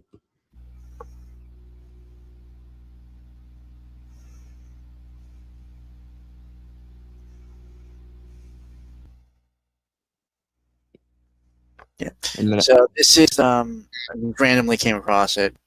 So this is the Green Knight Volume 10 I guess trailer or promo video for Ruby.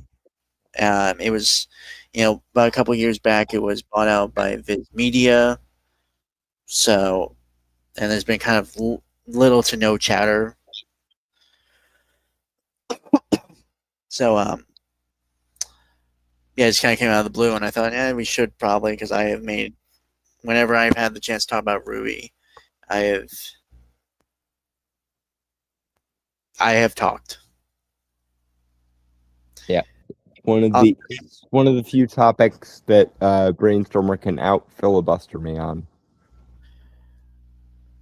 Unless I use it as a segue to talk about how awful Once Upon a Time, which was also fairy tale based, was in turn. And someday I might make Brainstormer rewrite Once Upon a Time for me, but I don't know if I'm that cruel as yet.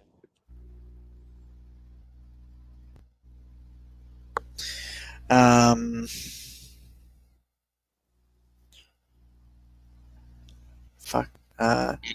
This, I'm not gonna lie, Dragon Troll, if you're interested, while we are walking through this video, I can discuss my DC and Ruby crossover, because I actually will have a chance to talk about it now. That being said, you are fading in consciousness, so maybe don't overburden yourself there, Brainstormer. If it is something that I'm legitimately into talking about, I will force myself to stay awake. Not a good idea, but trust me, I learned this the hard way in college. Do not fuck around with sleep deprivation. It will fuck you every time. Without lube and harder than you can possibly imagine. It's just one fucking day, and also I'm fine. So anyway. Plus I do have things to actually say about this video, so. Okay, so what Dust as the pause word? Okay, well, the main character Ruby loves strawberries. Like, that is something that was revealed by that character. So strawberries it is. Yeah. Okay. Strawberries.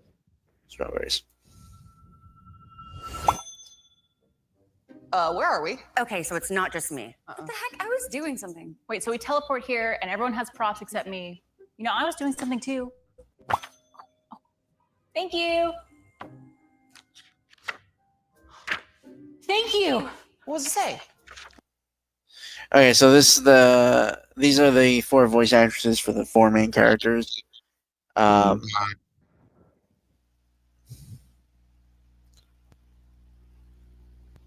only think that I know like the names. Hold on, I'm gonna, because I can't remember off the top of my head because it's been so long.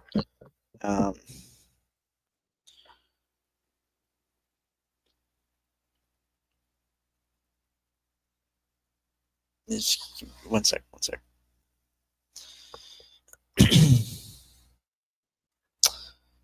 Okay, from left to right, we have Lindsay Jones,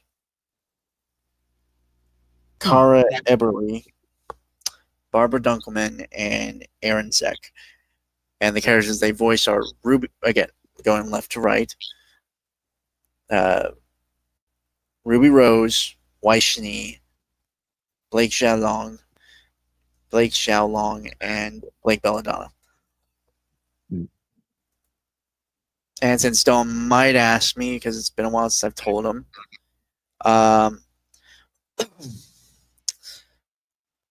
they are based again, going left to right, based off the fairy tales of Red Riding Hood, Snow White, Goldilocks and the Three Bears, and Beauty and the Beast. Ah. They don't really do anything. They're more visual representations than anything. I mean, they did some interesting stuff early on, but I'm gonna be honest, all the fairy tale stuff kind of got dropped fairly early on. Actually, in the series. Of course it did. The more Brainstormer has told me about RWBY and its wasted potential, the more I view it as a sister show to Once Upon a Time, which basically did the same thing, minus the anime illusions in RWBY's case.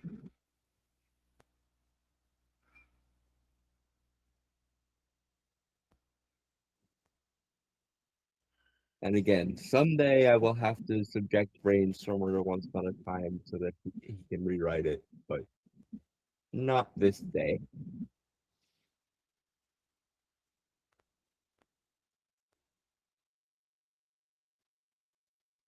Strawberries? Yeah, let me get to the tab. But also, this is the first 20 seconds, and it's not really of a minute and 10-second long video. Mm-hmm. I feel like you should, again, it's just me. I feel like you should be more efficient with everything. Yeah, but since when has RWBY ever been? I definitely said no. Oh no, this is just a general like promotion video thing. I've had a pet peeve with, because it seems like a lot of them just like to drone on and not get to the point until very later on. All right, strawberries. Strawberry. Why don't you see for yourself? Why don't you see for yourself? They walk towards the giant box. I don't see a giant box. I think they mean that box. That feels important. Well, let's open it. Well, the script says Yeah, presentation is everything, and this is a fuck up. It just feels so awkward and just genuinely. Yeah, the intentionally awkward, like office style millennial humor is cringy. I know RWBY is somewhat after my time, but as I understand it, it's a very like anime influenced like Zoomer thing. So the millennial humor feels particularly out of place. But strawberries. Yeah.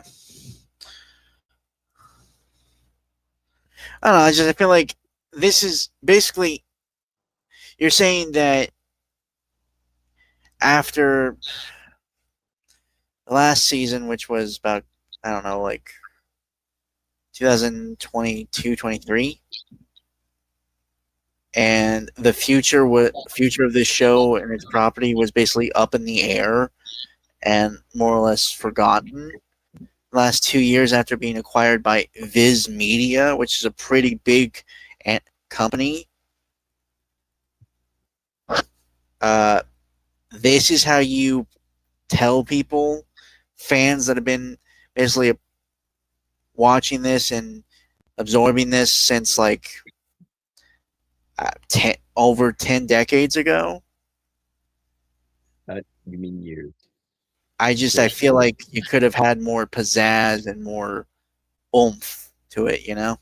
You said 10 decades. I believe you mean 10 years. No, and I did not understand a word you just said because you were really quiet. You said 10 decades. I believe you mean 10 years. Because 10 decades would be a century. Okay, I meant over 10 years. Shut up. I'm tired. I know. Strawberries. But yeah, no, it's just like, it's the same thing with the DCU announcement thing. It's like, presentation. Do you have it, motherfucker? Did anyone think this through before they greenlit it? These are the questions. Are we just gonna improvise everything from straight from our asses every time? Is that the new quality control standard in Hollywood? We will improvise and improvisations will continue until morale improves. It's like a threat.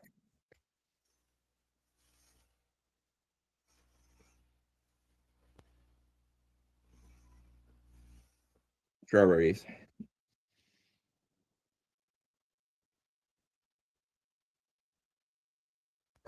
Yeah, one sec. All right, there we go.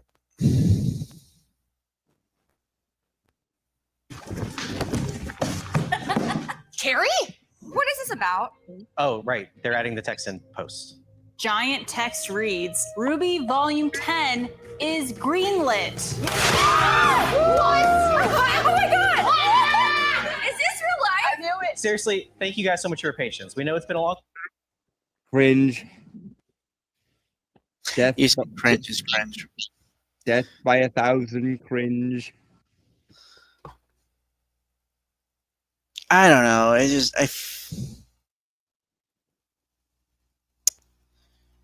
Maybe just because I still remember having to do editing classes and stuff. Like the way I think this could have done better, right? Mhm. Is you basically do like first maybe 30 seconds, maybe 40 seconds if you want. Mhm. It is effectively a montage of going through all the seasons of like just pivotal points or like scenes, like iconic scenes from the money series. shot. Yeah.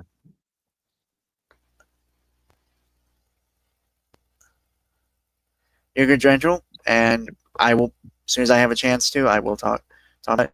But you move through that, you play one of the most iconic songs because they had like a pretty iconic soundtrack for the series. Mhm. While the montage is going on.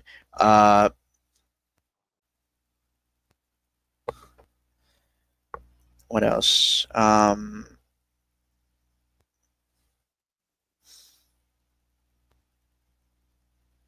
Then cut to black. Also, are you asking modern Hollywood people to care about something besides themselves and their focus circle, let alone something fictional? What do you expect? Okay, but they're not really. They're not like these guys were from Rooster Teeth, and Rooster Teeth was kind of in that middle ground between the Hollywood thing and like the independent thing. They were kind of forerunners on that for a while in the early 2000s. I get they kind of. Okay, Dawn, I have no idea what you're saying. You are so far away from your mic. I'm sorry. Were is the operative phrase there. Yeah. The operative word. Again, you're fine, Drantol. But and I realized they fell apart because of like greed and like just a lot of issues they had because they weren't like it was kind of faulty foundation for a company because it started with like just some guys in a college room making like funny video game videos. Mhm. But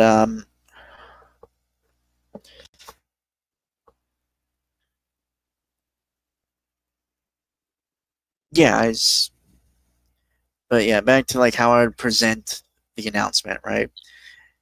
Montage of all like the most iconic scenes, maybe even some of the memes from the series, played over with the song, with one of their most iconic songs being played over, which would be thematic. Like maybe this will be the day, which was like their first intro song.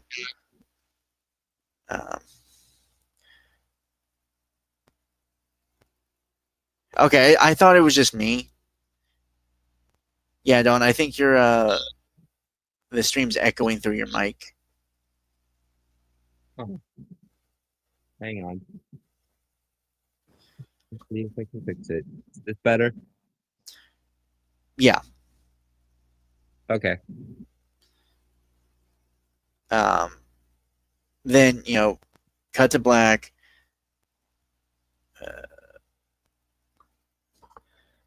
And honestly, if depending on how long, because I feel like it's been greenlit for a long enough time before this announcement was made, and I can still hear myself.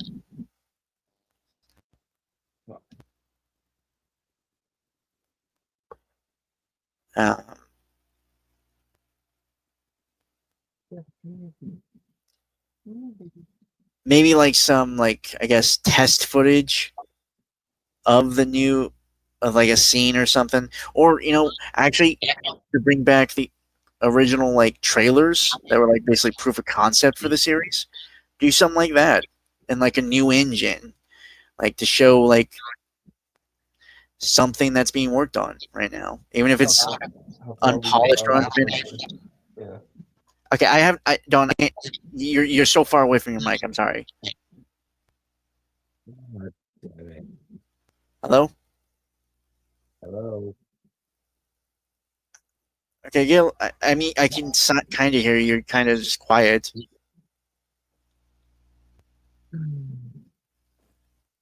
Hello. Hello. Okay, yeah. Now you're coming through really clear. All right. We should put this up. My phone's about to die. I had it plugged in, but apparently it's being plugged in. Maybe you should get one of those wireless headphones or something. With what money? I'll buy you one for your birthday then. Don't do that. Don't waste my birthday on technology.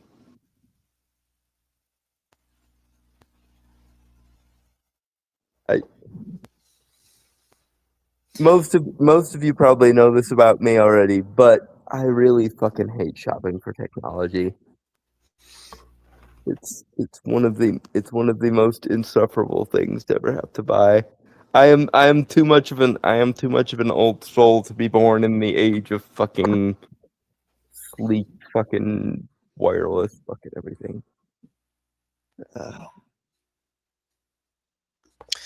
But yeah, just something like that, which I feel like would be more engaging than this. Because I'll be fully honest, while the voice actresses have charisma when they're voicing the characters, they don't really have it on screen. Nor does Carrie Shawcross.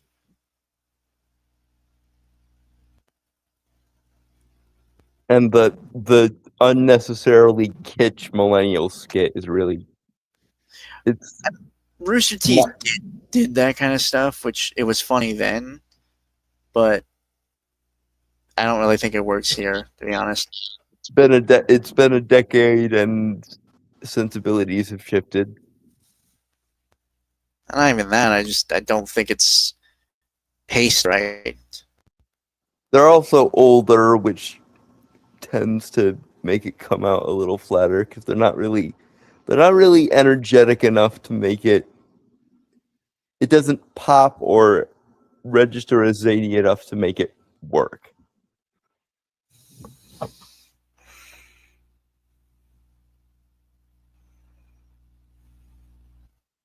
Their delivery is very flat.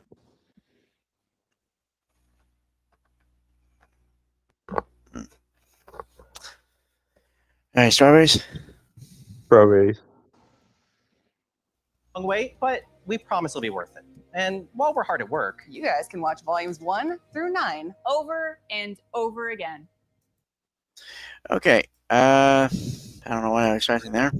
That was so bad. Yeah, Okay. you're not putting your best foot forward, guys. Sorry. All right. Okay. I'm not gonna drone on about it, but since Strantrol did ask, Mhm. I will talk a little bit about DC and Ruby. I haven't worked on it in a while, and I'll be honest, I don't really plan on working on it anytime soon. And I'm just gonna talk about the stuff I actually have finished. So originally, it was my attempt to rewrite the Just League Ruby crossover story because that was incredibly lackluster. Hmm. I never fully intended it actually to kind of blossom into what it came when I started, obviously, which is the story of my life. Hmm. Shut up. So it's either because he gets too deep into it, or I poke something he intends to be a one-off, and then it turns out not to be. Yeah. I'm going to own up to my half of the blame here. I do have a tendency of, because I see more potential in his ideas than he does, so I poke it, and then it turns into a thing. But so I mean, obviously, the first one was just mainly because I looked into other, just for like point of reference. I looked into other like DC Ruby crossover fan fiction to see what they do, see if I could like take some inspiration from them, or see what they were doing, and if I can go a different way or play a different angle. It did start with Batman. I will be fully honest, because Batman was kind of the easiest to integrate into the world of Ruby. And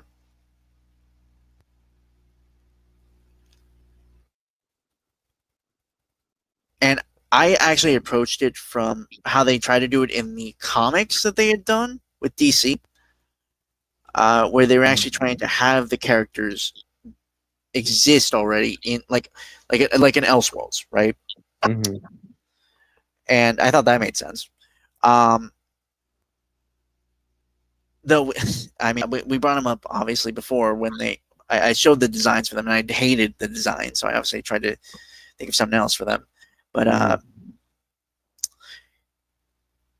yeah, Batman was the easiest to do like first, because kind of just he's a vigilante in a city.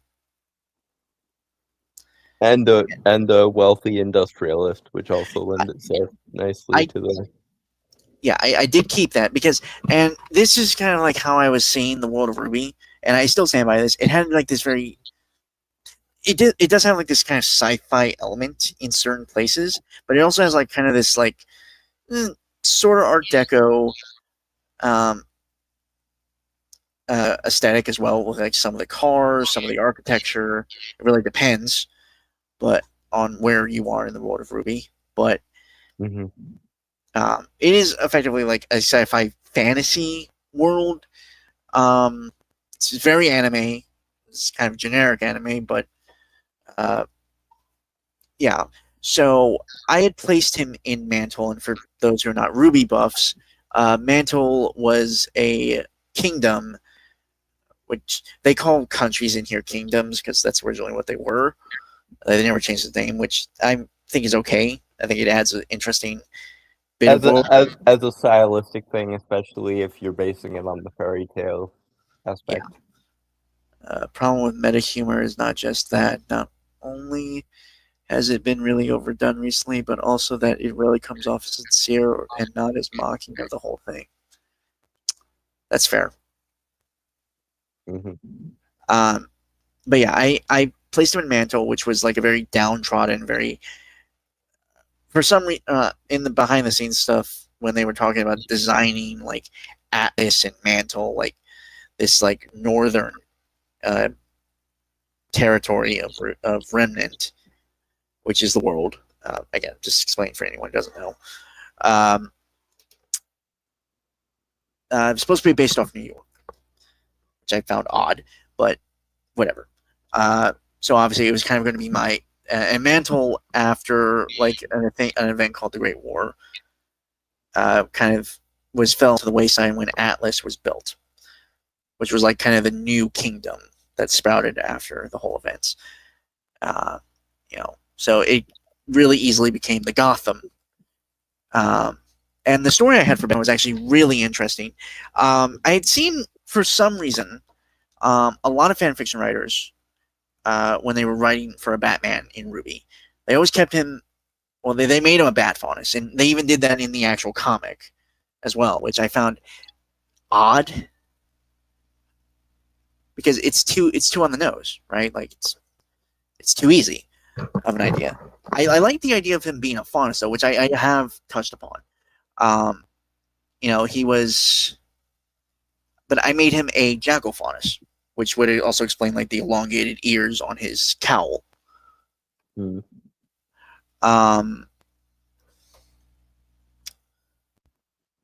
But I made him a half Faunus. I think I mentioned this like a few weeks ago when it came up, but more so genetically, because his father's human and his mother is a Faunus. He would be considered half, even though he still has the animal features, which leads into interesting ideas that I would have explored had I actually written the story. Where he's not really he is the outsider, really. And for the record, he was born into a wealthy family, by the way. Like his father was his family stayed in Mantle after the Great War, and basically was like kind of someone who that family. Ritter Schwartz, by the way, was his name, because I tried to have him match the naming conventions that were set up by the actual original creator of RWBY, where the names are supposed to represent colors, right? His name is German for, I believe, Night Black. That's just how it kind of came about, that name. I was looking up that. So, but yeah, Ritter Schwartz. So he's a Faunus who was born into luxury, where most Faunus in the world of RWBY are kind of very much second-class citizens. So that gave him an interesting perspective to explore, especially because he's hated by both humans and Faunus, given his, I guess you could say, privilege, right? Raider, basically. Even though he's just existing, he's born. He didn't ask to be born into that place or anything like that. He's just And as much as I loathe themes and commentary, for those that are theme and commentary inclined, interracial couples and the products of interracial couples are often treated this way. Yeah. The concept of a mulatto who is part black and part white. Actually, yeah, that was never again, that was never my full intention, actually. It just kind of naturally developed from there. But yeah, he is, I mean, he's kind of seen as somewhat of a sideshow attraction for the wealthy elite that he's kind of forced to interact with given his position. And his costume, by the way, that was also he's supposed to be based off a Ravager, which is a bat Grim. He's supposed to be designed after Grim, because that's a symbol of fear in Remnant, right? But also just added extra colorful elements to the costume instead of him just being pure black. The red, white, and yellow, which would have been for the eyes, right? The yellow. Which also would have been interesting because the White Fang, which was a kind of a villainous faction, Faunus, that did horrible acts to gain respect from humanity, they dressed up as Grim as well, as a means of embracing other, humanity, calling them monsters, right? But Batman isn't really about that. He just took on the persona of that, just because again, it's to strike fear into criminals who are a superstitious and cowardly lot. But yeah, like I said, he was the easiest to write for. The one I was having trouble with, and this one was the one Dawn helped me out the most with. I'm gonna try to speed run the rest because I came up with a few others. If we did the full deep dive, we would still be here at 2 o'clock in the morning, folks. Yeah. So I'm gonna speed run the rest but Doctor Fate, don't help me out a lot with that. Because one, I'm not stupid enough not to ask his help on a character that he's very familiar with and a big fan of. And if I know that if I fucked up that character, he would have my ass. The unspeakable tortures would be the stuff of cautionary fairy tales, folks. Yeah, you can shoot those ideas if you want, Giant Troll. I don't mind. Like I said, I'm just going to speed run these. So if I don't comment on those comments when you get them, sorry. The basis I had for him, though, was good. It's just how Dawn helped me expand that a bit more. So I was very much inspired by the Black Adam version of Dr. Fate. A little bit, plus Smallville, because those are the two main things I've seen of Dr. Fate mostly. I will say more so with the Black Adam one, that's more so aesthetics than anything. Yeah. I wish we could have gotten more of that, but that's the I will beat that drum until something comes of it. But Ethan Aurelian, which all are meant to be kind of based around gold or like light. I went with his golden age kind of origin, where his dad was a archaeologist, took his son on a kind of adventure.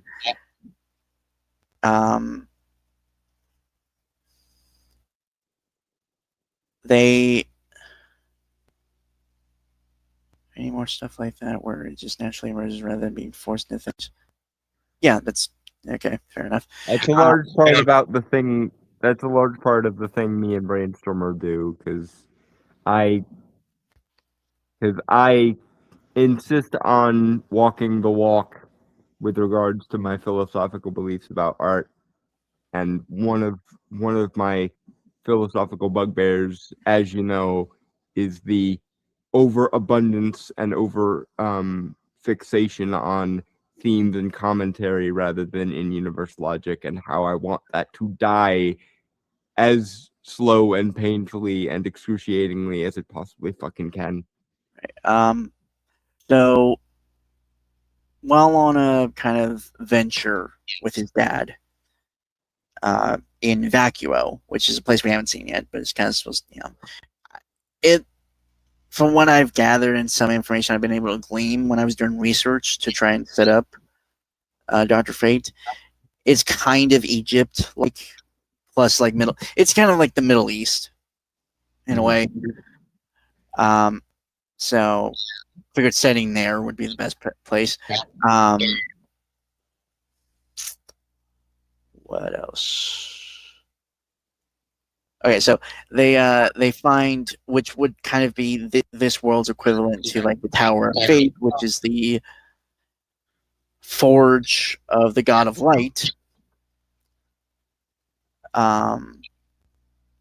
His dad dies.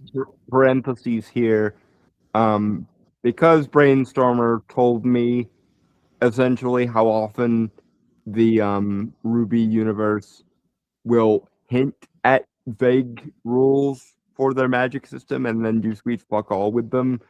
A large part of my assistance here was also helping to fix the magic system. Yeah, I'll be also fully honest with the DC and Ruby project. It actually kind of helped me create my DC, my Ruby Once Upon series world building fixing Bible. And this was probably the first seed of that, because I kept having functional in-universe questions, and Brainstormer would explain the half-assed lack of magic system that Ruby had, and I suggested, while still trying to keep to as many of those ideas as possible, ways to fix or expand on concepts that they established that actually, made those concepts and establishments amount to something. So back to Dr. Fate. So his father dies when they basically fall in, like literally fall into the forge. Gets chased by some Grimm that were stalking the place because, well, it's like a pinnacle of light energy, and their whole thing is to destroy any creation of the God of Light. So he runs through the forge and basically locks himself in like what would be like a closet, effectively, or like the equivalent for a god's closet. And in there, he finds, well, magical items, but one particular one.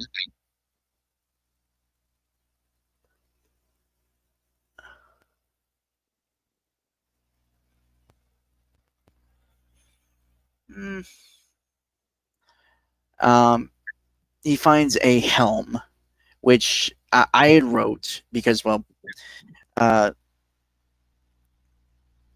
it's actually supposed to be the prototype for the Relic of Knowledge, which, the actual Relic of Knowledge is like a lamp that holds a spirit called Jinn, obviously Genie in the lamp, right?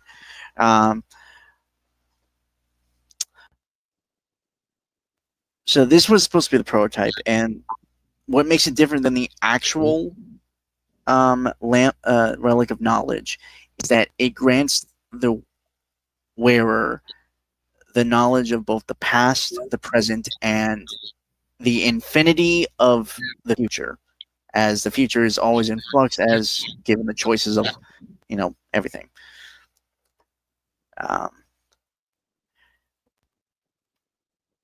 And because it's such a powerful magical artifact, his own magic, like the faint vein of like original magic from first humanity, which is what I call like the humans that lived long before like the time of Ruby, like Ruby proper, where they could actually just do magic, right? His faint spark was ignited because of that, because it's such a powerful magical artifact. And yeah, he just kind of, again, I'm not gonna like go super in depth with that character, but the prototype spirit that inhabits the helm obviously is standing in for Naboo.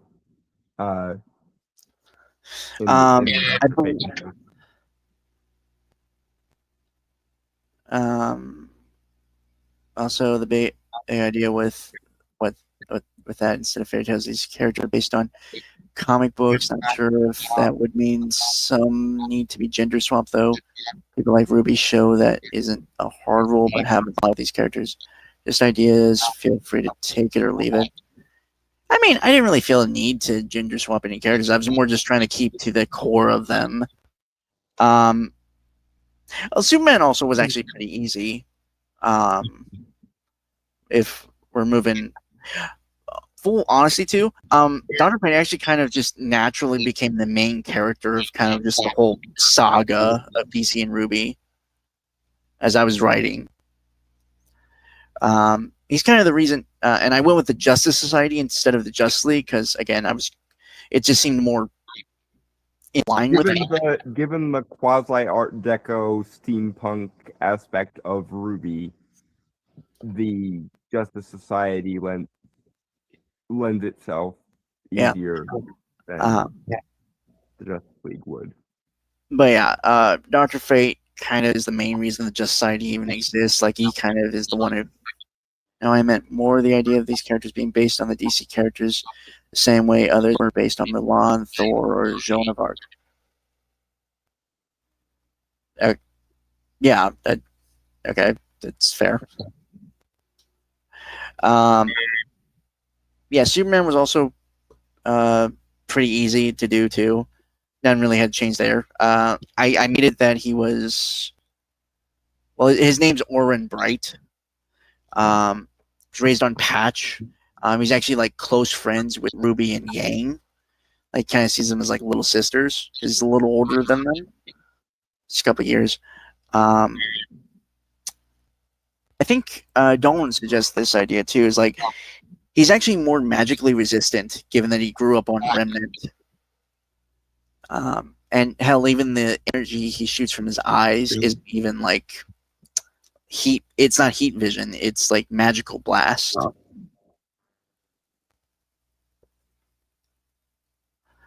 I don't remember suggesting that. Doesn't mean I didn't do. I just don't remember. It's been a while, to be fair. So It has, and I'm having a hard time distinguishing from the stuff we created for the DC and Ruby project and the Ruby Once Upon where we fixed the world building. Which, to be fair, they bled into each other because we kept coming up with good ideas of how to fix the world building in DC and Ruby, and then we were like, what if we brought this over to the mainline continuity, essentially? Yeah. So I guess, like I said, Superman was pretty easy as well. Oh, I actually going back to Dr. Fate. So we did I gave him an Inza, which is Dr. Fate's wife. She was actually the Summer Maiden. Maidens, again, for anyone who doesn't know who's tuning into this, are 4 women that represent the seasons, even though they don't really technically, that are gifted magical power. Basically, some of the very few people on Remnant still that can use proper magic.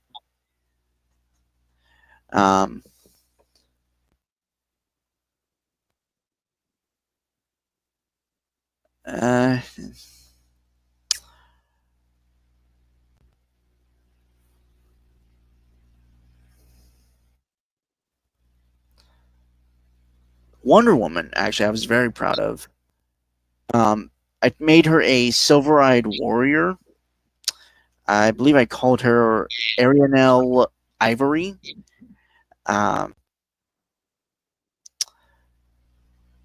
Yeah, she was part of this tribe of hidden silver-eyed warriors that basically hid during Salem's like basically occupation of Remnant in like long, like ancient Remnant, and they hid so they could. Well, they basically based their entire culture of preparing and building themselves up to fight Salem and her legions of Grim.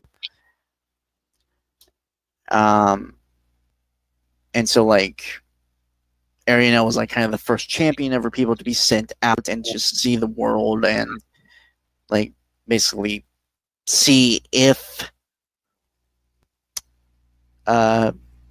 Salem needed to be defeated or if she was already defeated and stuff like that. So I had it. Fucking Christ, I don't know what the fuck is up your mic, Dalton, but I keep hearing my echo. Sorry.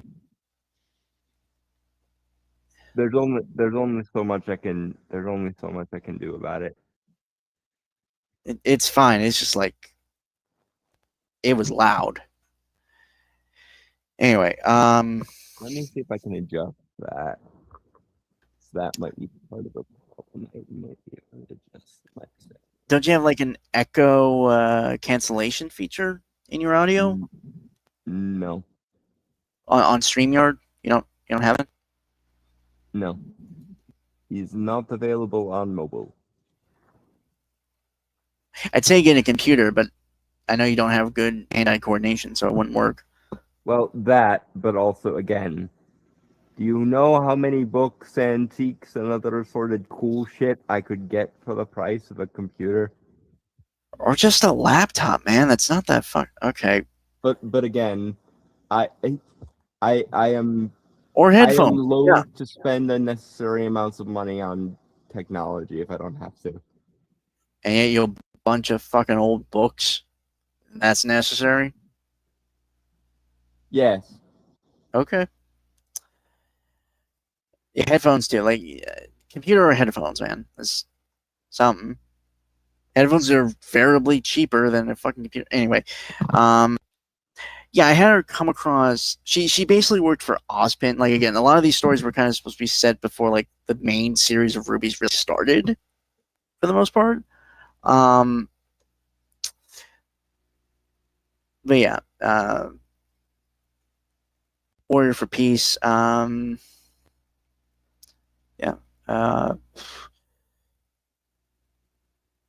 What other original characters? Or no, actually, okay, those were all the original characters I had. So I wanted to add some like credence to the fan fiction and think, okay, again, like working with the idea of an Elseworld story. So I decided to also incorporate actual characters to be superheroes in from Ruby proper. I guess the one that would be easiest to explain, Jean Arc, who's kind of like the second lead of Ruby, kind of, as Green Lantern. And I want to preface this that I'm not talking about Space Green Lantern. I'm talking about the Golden Age Green Lantern, who was powered by magic. It's very much the same here. I'm taking some inspiration also from DC New 52 Earth 2 continuity, where it also made him an avatar of the green. But I guess in this context, it would be just he is the avatar of the will of Remnant and the life of it. Not like the God of Light, but just Remnant itself, like the magical energy that flows through it. Did you end up incorporating the other gods into your DC and Ruby, or is that something you kept specifically for Ruby?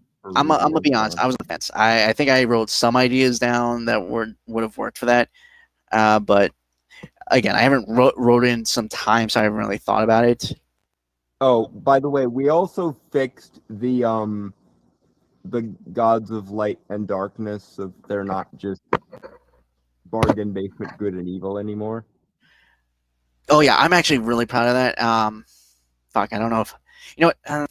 Okay, I want to get through the DC and Ruby thing before I can really explain like that. I will explain that concept because that concept I was so fucking proud of myself for because I came up with that on my own, and then Dalton helped me expand it further. As is usually my role, Yeah. I see potential. I poke it in the potential until that potential becomes actualized. Yeah, but My job. So Jean Arc, Green Lantern. It was very fun because I actually, for his design of his costume, I had actually just incorporated like various armor designs that he had throughout the series to be basically his Green Lantern armor or costume. Just gave him a domino mask and the Green Lantern symbol. So, the Flash, that was it. I didn't want to use the Speed Force, so I really had to think about that. So he is a mechanical based speedster. So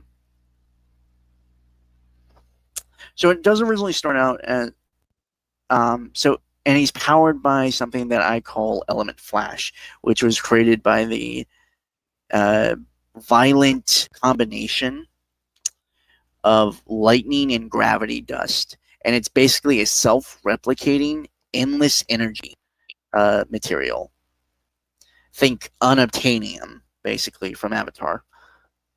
James Cameron's Avatar, just to specify. Or, well, do we ever actually know what they wanted it for in the 2009 movie? Because I don't think we get something about it being a superconductor, I think, and that's but basically the end of the. That's the closest thing I can relate it to. So it's like the first thing that came to mind. So yeah, Element Flash was created by this character, Carmine Rude. That's what I called him.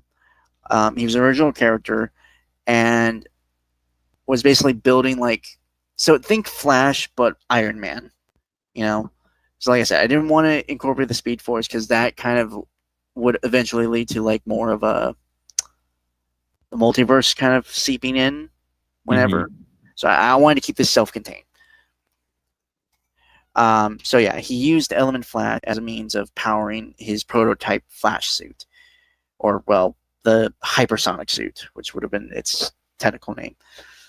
And he lived in Atlas, or well, was based in Atlas. Like that's his base. Mantle already has a superhero with Batman.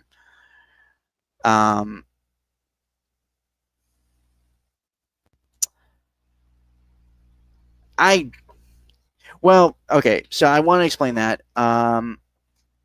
So Carmine Rood was a mechanical genius and was best friends with a actual character from the show, Whitley Schnee, who is the younger brother of Weiss Schnee, one of the main characters of RWBY. And Carmine dies, or I guess. And Whitley ends up taking the mantle. And seeing it, they never say that Whitley ever gains a semblance or anything like that. I had to think of a way for that to work. Plus, at the time, I was also reading like a fan fiction where Whitley became Iron Man.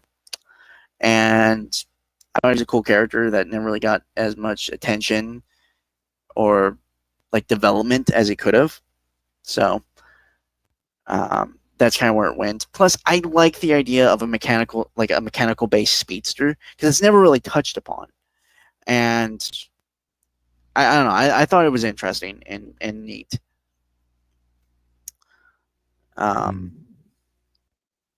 At some point, we probably should get to the last thing. Yeah. Okay. Last heroes in like kind of my phase 1, or like, well, really just like the beginning of it. I had worked out Hawkman and Hawkgirl, and yeah, I did go with the reincarnated lovers, like Golden Age origin for them. We've already established that that's a thing that can happen with Ozpin, so... Yeah, Ozpin and Salem. Well, yeah, Ozpin. So, funny enough, these guys were actually, like, as I wrote them, they were older than Ozpin. Like, they were kind of, again, think of them as like the prototype for Ozpin's reincarnation. So they were basically like the first generation of the first humanity, like before even Ozpin and Salem existed. Like they were just like they are the ancestors of those guys.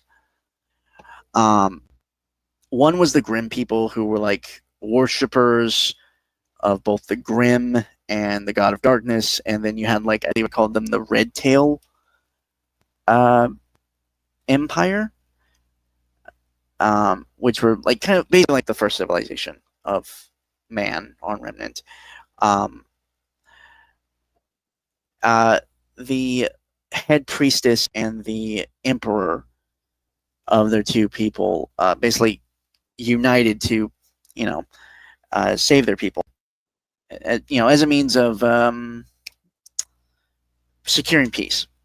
But those among their inner circles did not like it and basically killed them both as a means to start war.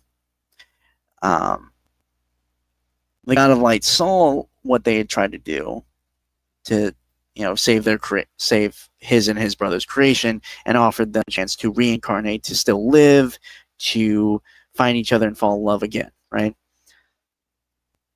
However, unlike Ozpin, who would be reincarnated into a fully developed body randomly of someone like-minded soul, they themselves would be born into whole new bodies and have to remember their past lives. And like I said, they are older than Ozpin and Salem. Basically, fast forwarding, they eventually, in modern days, they reincarnate as two RWBY proper characters, like canon characters, Cardin Winchester and Ilya Amatola. Cardin Winchester is just a basic generic bully during the school arc. He has nothing going for him, and he's forgotten about. And I thought there could be some more. So I thought plus the reason why I make him Hawkman, when he has his main weapon of choice is a mace, and he has a hawk symbol on his armor already.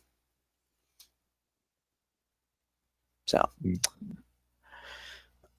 and he's also kind of a raging jackass. So I thought kind of him relearning his past life and seeing all the experiences he's gone through and like kind of humbling him and giving him the more like just kind of that character arc, right? Mm-hmm. Not to be a total jackass. And then Ilia Amatola was a very interesting character because she's a White Fang member. And she hates humans, but in her past lives, because this was also an interesting thing, is that they've both been human and faunus at times for their past lives. So they've experienced both sides. They've been wealthy. They've been, like how reincarnation kind of goes, right? Mm-hmm. But I also did that. I chose these two specific characters because I also thought it was interesting to shake up the dynamic between two reincarnating lovers. Because normally they would not like each other, right? But they are bound by basically like destiny to find each other. Ilia Amatola is gay.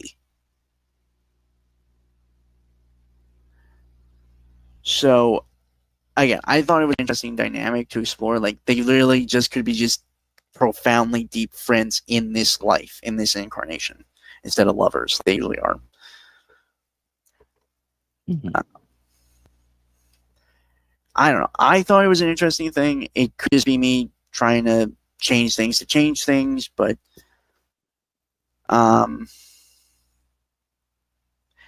yeah, that those are basically like the major like heroes, like characters for DC and RWBY that I figured out like off the bat.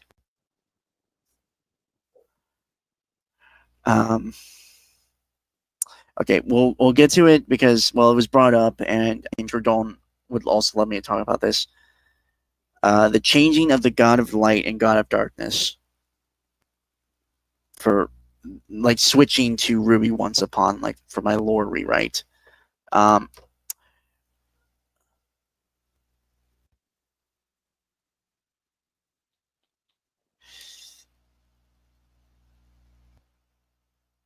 is a good question, Dragon Troll. I would have to think about that because again, I haven't written it in so long that I don't remember when I had originally planned.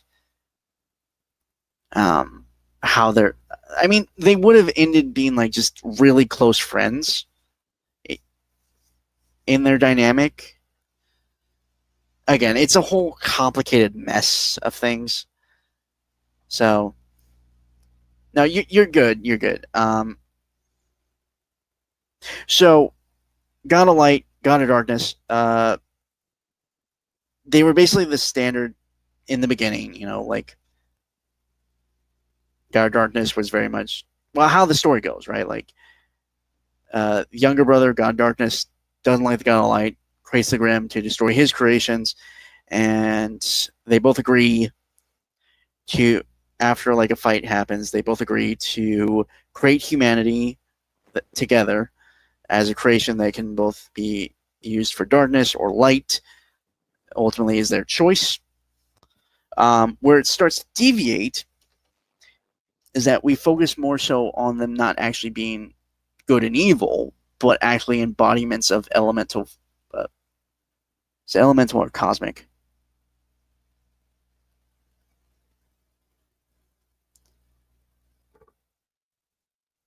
Dom?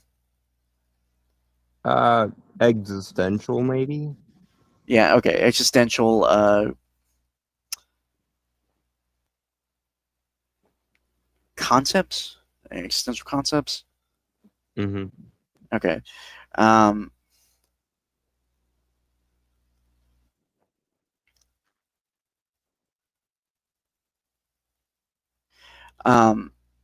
Where the God of Light, as he was adored mostly by people, he started to gain more Bro.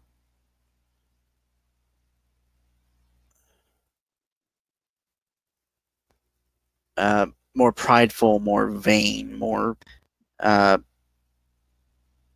okay, well, they were supposed to embody like God of Darkness and God of Light. So God of Light was actually supposed to represent life, right? Supposed to, but life itself is not good inherently. It is chaotic. It is rampant. It is honestly destructive. Whereas with the God of Darkness, I had interpreted the idea of he is stillness. He is stagnation. He's knowledgeable, right? Like, you know, he'd actually kind of started to chill out more over the years, as kind of just letting humanity exist and just kind of watching them and stuff. There was also a thing I gave him a wife. The first goddess, goddess of death, actually, she took over that title. Again, there's a whole basically mythology I wrote out. Fuck me. Sorry, I'm just realizing the fucking lengths I've done this. He does it and then forgets that he does it, folks. Yeah. Every time. Anyway, we really should fucking get to the positive thing there.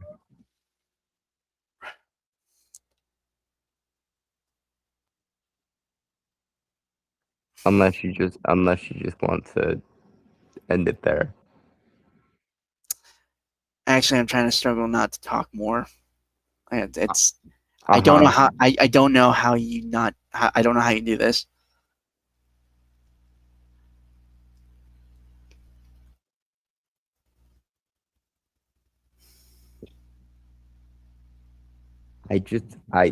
I see potential, I poke it in said potential until said potential actualizes. And then you hate me because I turn what's supposed to be a one-off project into a great expansive universe thing. This is how we do things. He comes up with a base concept, I poke it, or sometimes ask mechanical in-universe questions, and either through said poking or through said answering of in-universe questions, it turns from a one-off project into an expanding universe, and then we find out 6 months later, after we've gone down the creative rabbit hole, that we have yet another whole ass universe that needs to be dealt with. You know what, Dreadful? I would not be opposed to a fan work stream. Might actually do that for our 400th. I know we got Backpile, but it's gonna take us a while to get through that stuff anyway. Yeah. But anyway, we really should fucking get to. Yeah. It's loading right now. Give me a second.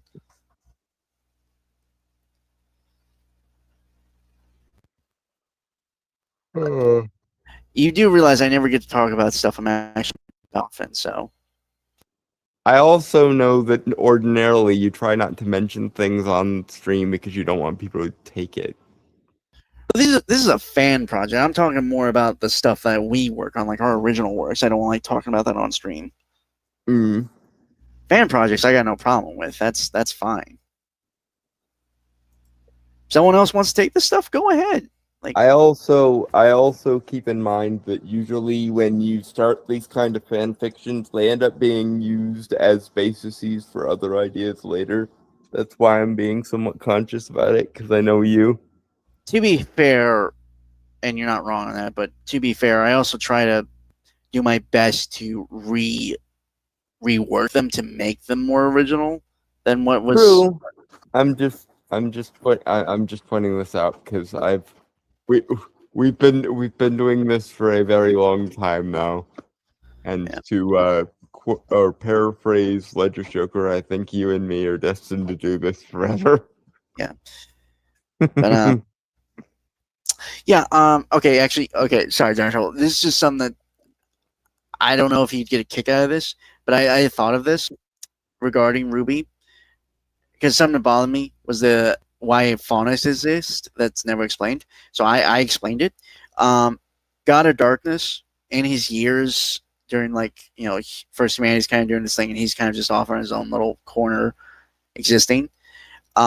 He wanted to create something similar to humans again, but because he has such a basis in bestial kind of stuff, like with the Grimm and stuff, every time he tries to create like life very like a humanoid, it starts to have just naturally it starts to develop bestial features, hence faunus. So that's kind of my origin for why faunus exists.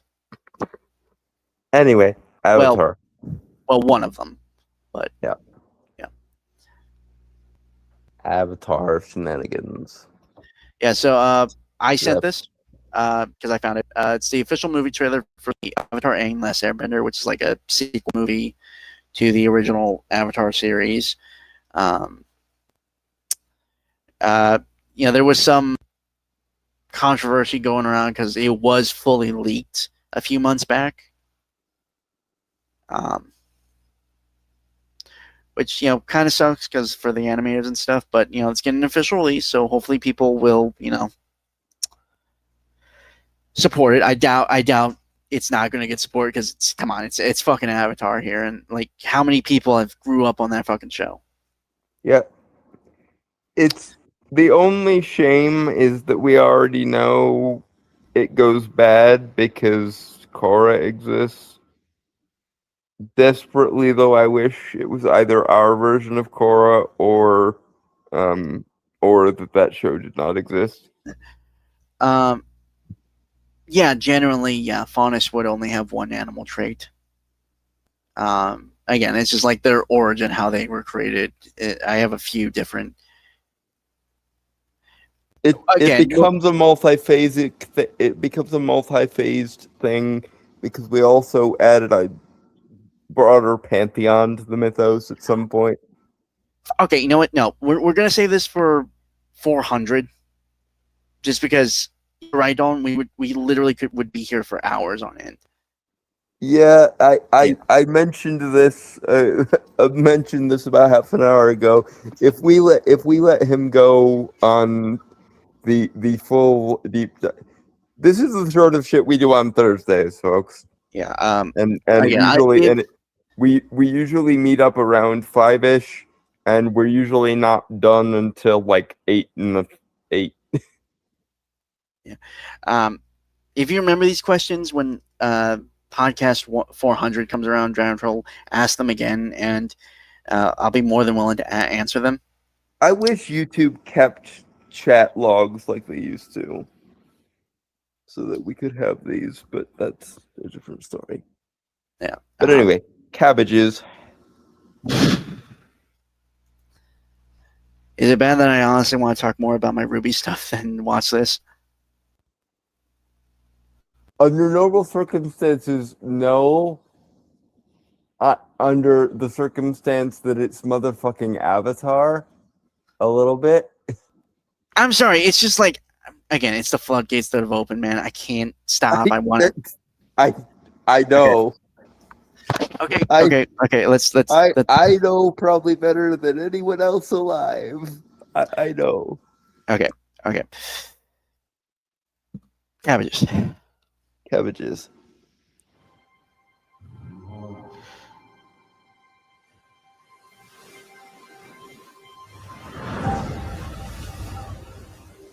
I'm the last airbender. You may be the last airbender, but you're not alone.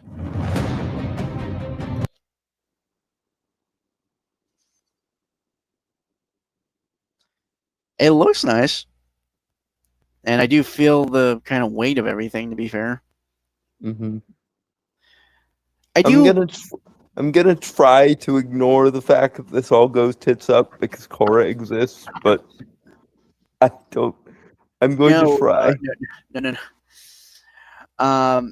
No, Giant Troll. This is an anime, thankfully.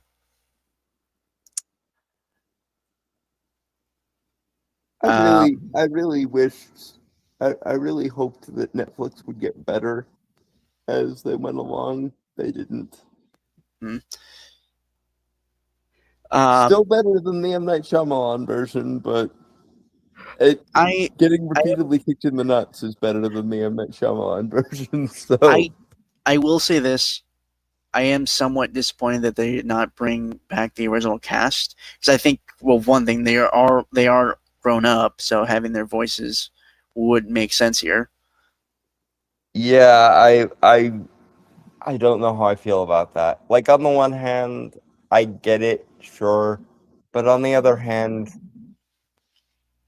their voices are so iconic to the characters that, like, I mean, obviously we had to eventually replace Iroh's voice actor because Mako had to scar our entire generation with Leaves from the Vine. But being that as it may, it's gonna be really hard for me, in particular, not having Dante Basco as Zuko. I mean, I think Steven Yeun, who plays Invincible, and other characters, obviously, he's a great voice actor, can do it. If you can add someone else to play Zuko, I could see it. It feels. It is it's kind of awkward, but I'm willing It to feels let a little. It feels a little traitorous, is all. Is the thing. maybe, but it is what it is. You know, we weren't consulted for this, so. Well, and they changed the voice actors for Korra as well, so it's not like this is the first time. But I had hoped we would restrain the bullshit that is Korra to Korra, but you know. Did they? When did Yeah. they? Wait, when They didn't bring Dante Basco back to play Zuko in Korra, or I forget Katara's voice actress, but they didn't bring back any of the voice they actors. were old. I kind of figured that was the point. Yeah, but those voice actors are talented enough that they could play an older version of themselves. I don't know. I feel like that's a bit petty, but Okay, this is not your first day, and I have been far more pedantic about far less important shit. okay. I can't think of anything else. Cabbages? Cabbages. My cabbages. Also, 2D animation. I'm sorry, I 3D animation shows out there and stuff, or like animations in general. But fuck, it's been so long. Yeah, hand-drawn. Hand-drawn hits like... I mean, okay, to be fair, anime movies still do it. Well, depending. Yeah, but this is the first. This is the first. I think they outsourced the animation. Hold on. I don't think it was like the original. Hold on.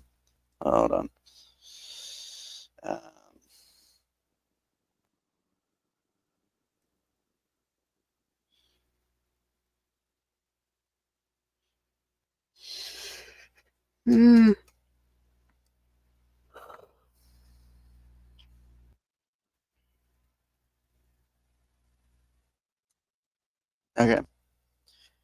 Studio Mer, South Korean animation studio. Flying Bark, Australian full service 2D animation.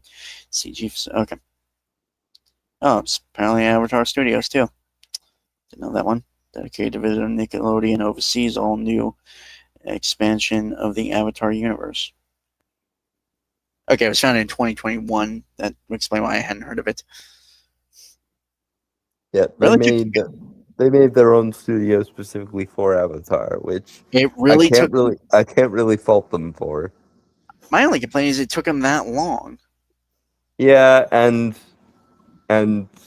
pursuant to that, I really wish we had gotten this before we got Korra, so that the ending wouldn't be quite so thoroughly soured.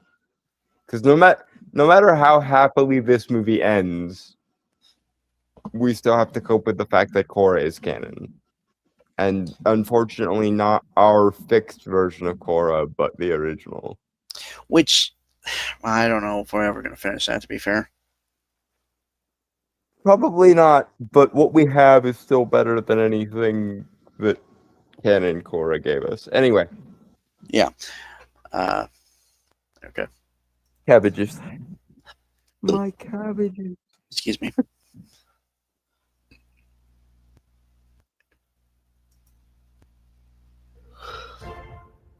But you're not alone. I'm the Avatar. I found allies from every nation. And together, we ended the 100-Year War. It's a shame it won't amount to much Because of you, oh, all of them. fuck you, Korra. Fuck you so very hard for making it impossible for me to.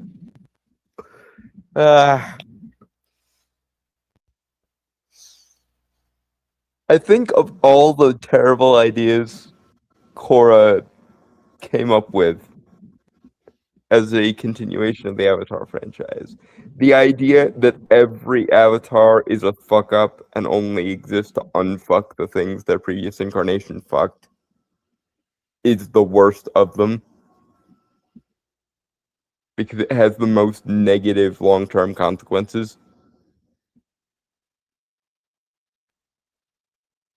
Yeah. Because it basically means that not only did the events of mainline Avatar amount to nothing, but they were always destined to amount to nothing because the Avatar is apparently always a fuck up. Anyway. And yes, I am salty primarily because we found a way around this in the form of Zarek, the peacetime Avatar, and it worked so much better. But anyway, cabbages. Okay, you know what? I'm gonna declare it now. I'm not gonna forget this. Podcast number 400 will be a discussion of the fan works and ideas Dawn and I have had for various rewrites we've done for things. Mm-hmm. Probably stuff we haven't finished and we'll probably never finish, so we'll just get out there and talk about it. And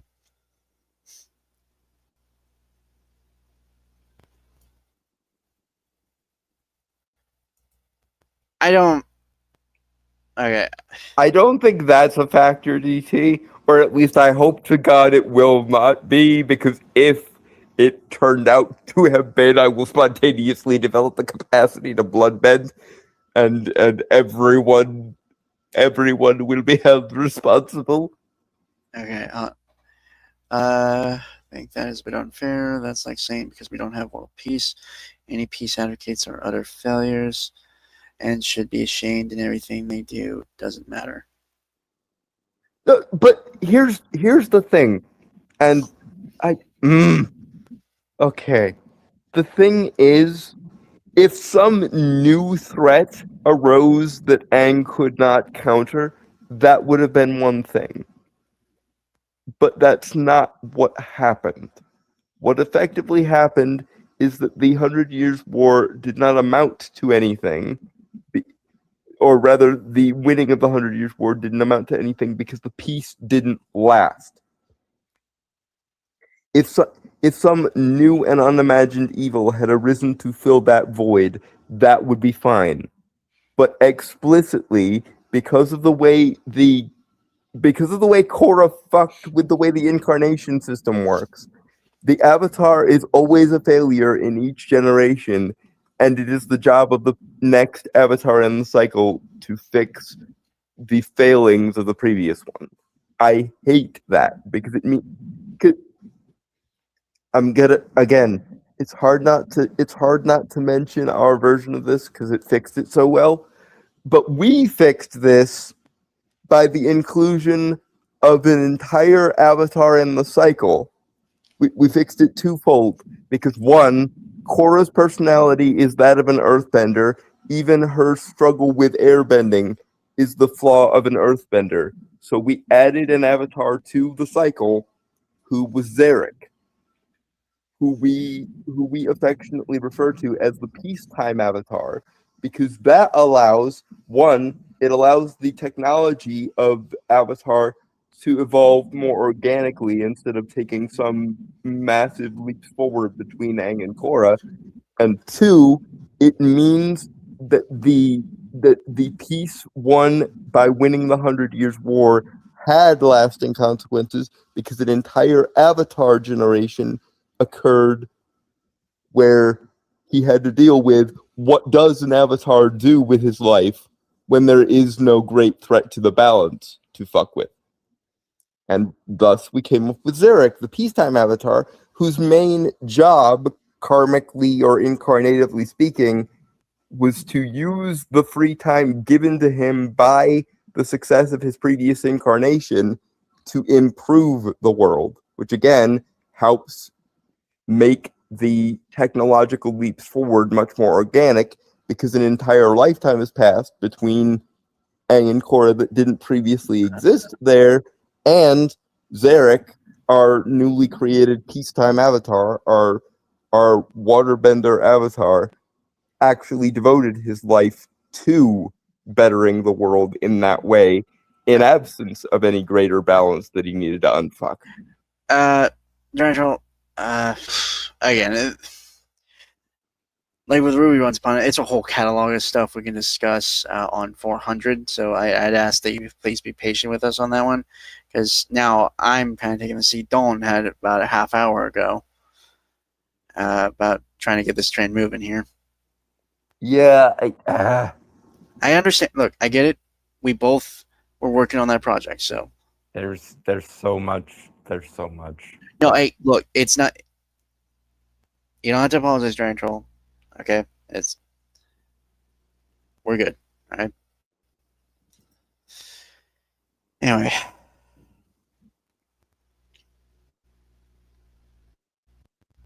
Cabbages. My cabbages. I will say this. My issues with Korra don't technically align with Dalton's. It's more my issues more align with there was no real overarching plot or idea really that centered everything. Yeah, my concerns are more the world building issues of her personality does not fit her element at all, and Okay, even her relationship with the other elements doesn't fit her element at all. Also, she's a complete bitch, and as written, she never fully receives consequences for her actions. But that's a different story. Okay. Can I just Cabbages. The nations live together in peace and harmony. All except mine. An airbender. My senses tell me this guy is pretty attractive. What does attractive even mean? Just give me a straight confirmation. Is he attractive? He's very attractive. Huh?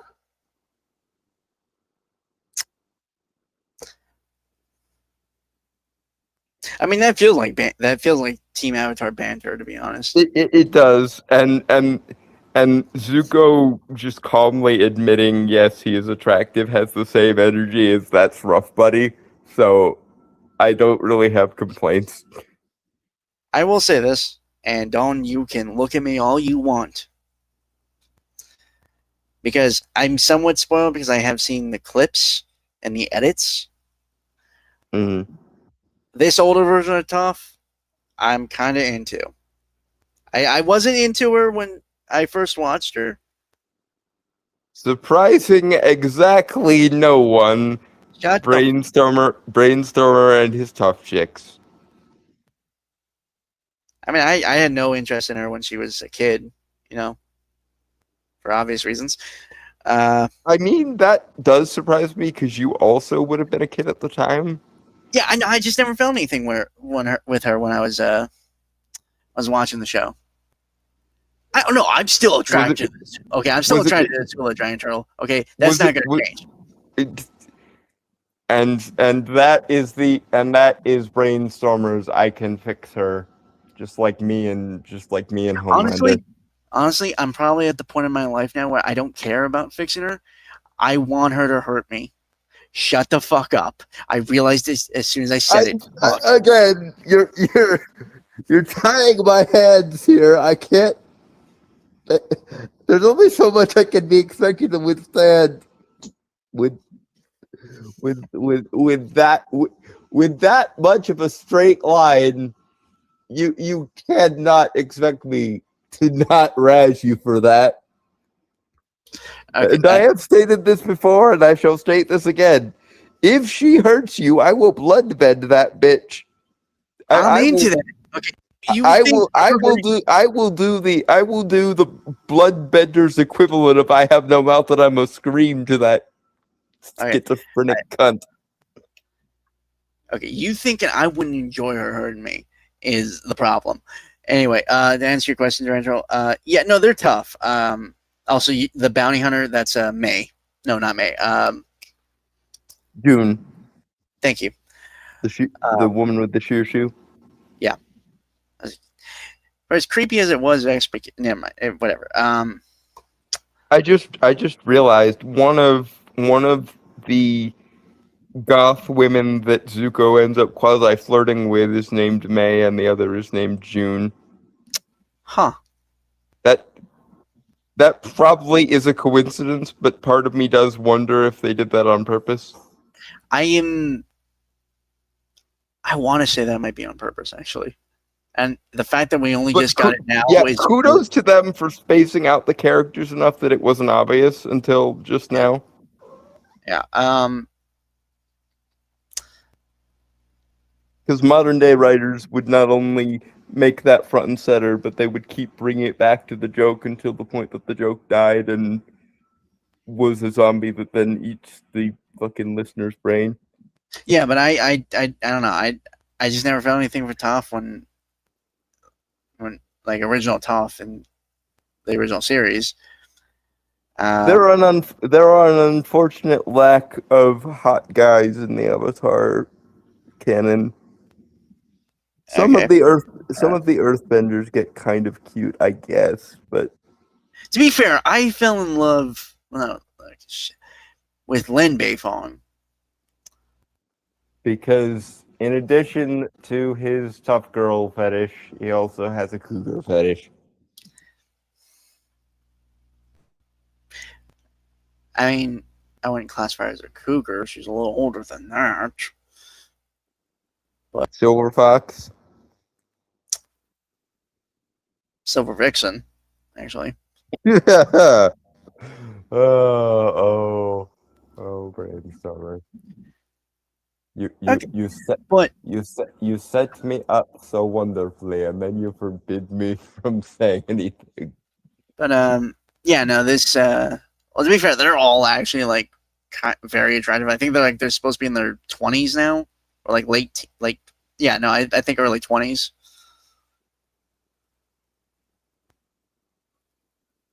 I mean, in terms of the bone structure joke that Zuko is now in the process of perpetrating, sure.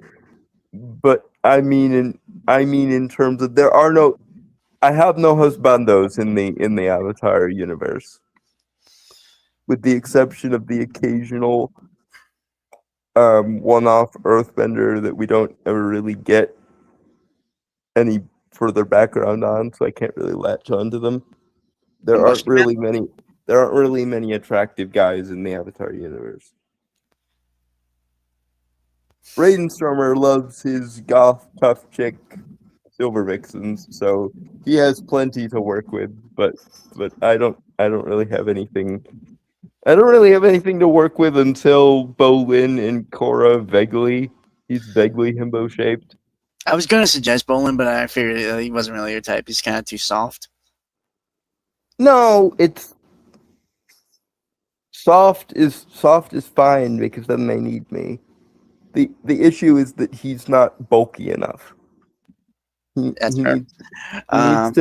needs to basically go through the same workout that Iroh did to break out of prison, and then maybe Bolin can be hot. All right. Anyway, weird. God damn, we always have the weirdest fucking tangent where we're like half asleep. We do, but cabbages. Cabbages, Hey, my Sorry, I cabbages. just noticed something. She still has the space rock. Yes. It's just a little detail I completely forgot about. I hope Toph was able to get Sokka his space sword back. Because I imagine after they got off the blimps, it was pretty much as easy for her to find it. Because I assume she knows how space Earth feels relative to regular Earth, Well, that and given her seismic senses, right? and the metal bending, it should be What can I? should be fairly easy to get him his space sword back. Well, it's just like with the seismic senses. If it were to hit the sword, the shape of it, which I assume Toph would know. Yeah, and the material properties. I don't know if she'd be able to feel it with her seismic sense, but Well, it is also a kind of Earth, so her seismic senses would be amplified in it. anyway, Anything earthen or metal derived we got- should be. Anyway, Cabbages. cabbages. My cabbages. What? He is. It's all in the bone structure. Aang, you and I can heal the past. And together, we can build a new world. Welcome to Team Avatar. That's Dave Bautista. He's an airbender. Holy shit! All right, you have momentarily distracted me from the fact that none of this is going to matter because Korra's going to shit all over all of it.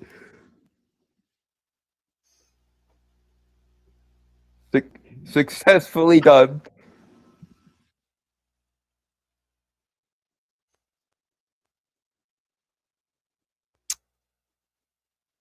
Honestly, I can see Dave Bautista just playing like a monk, just his whole demeanor and stuff, man. Although honestly, I think Earth is more fitting element-wise for him.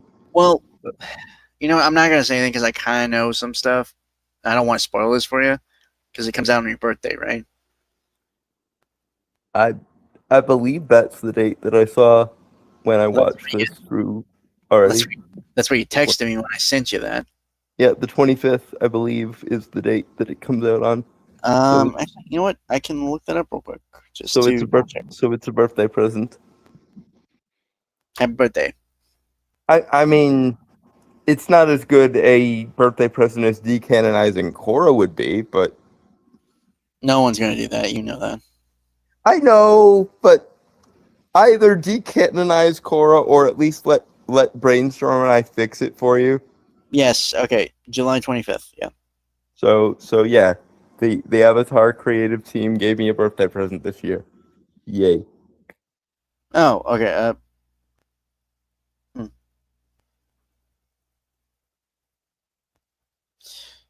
Yeah. Okay. Sorry, just double checking, but yeah, it's 25th. So happy birthday to me. Don, are you one of those people who say prequels don't matter because you know how it ends, as if you can't just? No, what I mean is that because Korra, the show, shits the bed so thoroughly, it basically made Aang a bitter, useless waste of a character in its first season. So a lot of the triumphs that occur here, because presumably there will be triumphs here, because I hope they're not stupid enough to make this end on a shitty note. Are preemptively ruined by the fact that Korra makes Aang behave like an idiot, and basically he has the same gets hit with the idiot stick as Hermione does in the Harry Potter movies. She's much smarter as an 11-year-old than she is as a 14-year-old, and that also is one of those "why are you being dumb" things. So yeah, it's not that prequels don't matter because I know what happens. It's this particular prequel is soured by the fact that regardless of however many highs and triumphs Team Avatar experiences here, that doesn't fix the problem of what Korra did to Team Avatar posthumously. The only solution there is either rejiggering Korra and making Brainstormer version canon, or ignoring Korra entirely. Dumb. Yeah, cabbages.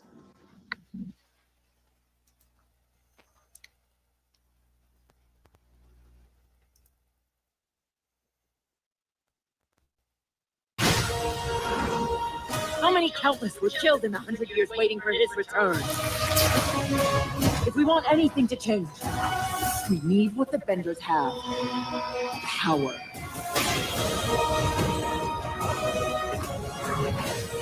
This isn't the way we can bring back balance. Peace. Nope. Sorry. I went a little over there. And I get what they're trying to do with the non-benders having an issue all of a sudden with benders, because it's trying to justify why equalists exist later. But it's a dumb idea, and the relationship between benders and non-benders was better in the 100 Years War period than it is now, and that's the wrong way around. If anything, non-benders should have been more jaded. If you were going to set up that non-benders become more jaded because of the existence of benders, you should have been doing that during the 100 Years War, and they didn't do that. It was actually one of the smarter and more adult things they did, because that would have been too easy to do, as we see later with the Equalist storyline in Korra. So, while I understand them trying to basically post hoc justify Korra's stupidity by having there all of a sudden be animosity between benders and non-benders, it really, even if it's well written post hoc apologetics, it is ultimately post hoc apologetics. It's a plot point that's stupid by itself and only needs to exist so that we can make the Equalist storyline in Korra look less stupid by comparison.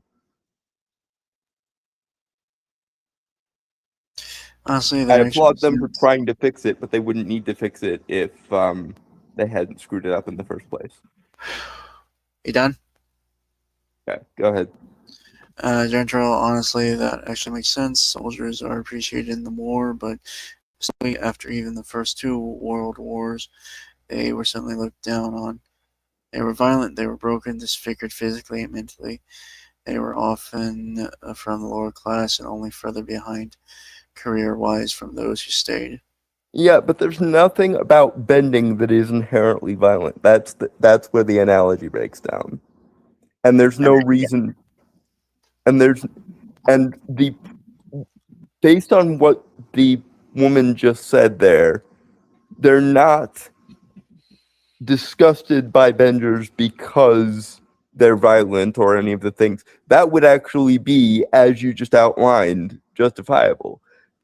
They're complaining about the power disparity between benders and non-benders, and they're only doing that because Korra did the Equalist storyline out of fucking nowhere, and so now we have to explain why the bender-non-bender relationship was better during a time of war than it is now when things are ostensibly peaceful. Have this conversation somewhere else, please. Yep. I'm not trying to be different about it. We're almost at 4 fucking hours. I realize most of that's my fault, and I apologize, but still. Yep. Cabbages. Come on, bastard work. There we go. Peace!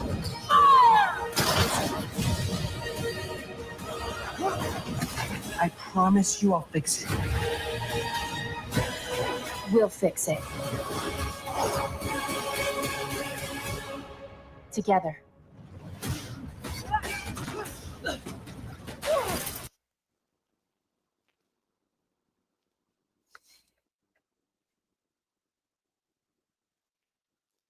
I mean, that looks pretty cool. I'm not gonna.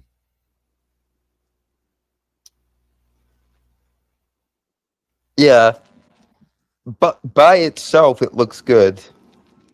It just the albatross around the franchise neck is still around the franchise's neck.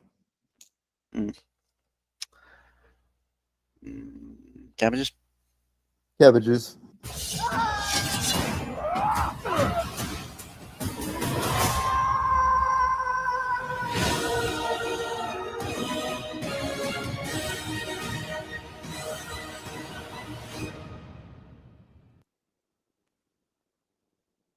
My birthday, one of my birthday presents.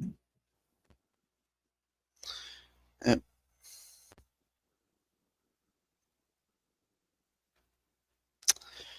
All right. If you guys want to have philosophical discussions about all this, I suggest go in Discord or something. With that, folks, I want to say goodbye, adios, aloha, avidazai, sayonara, peace, cheers, and Shalom and fuck off so we can get some sleep. Good night.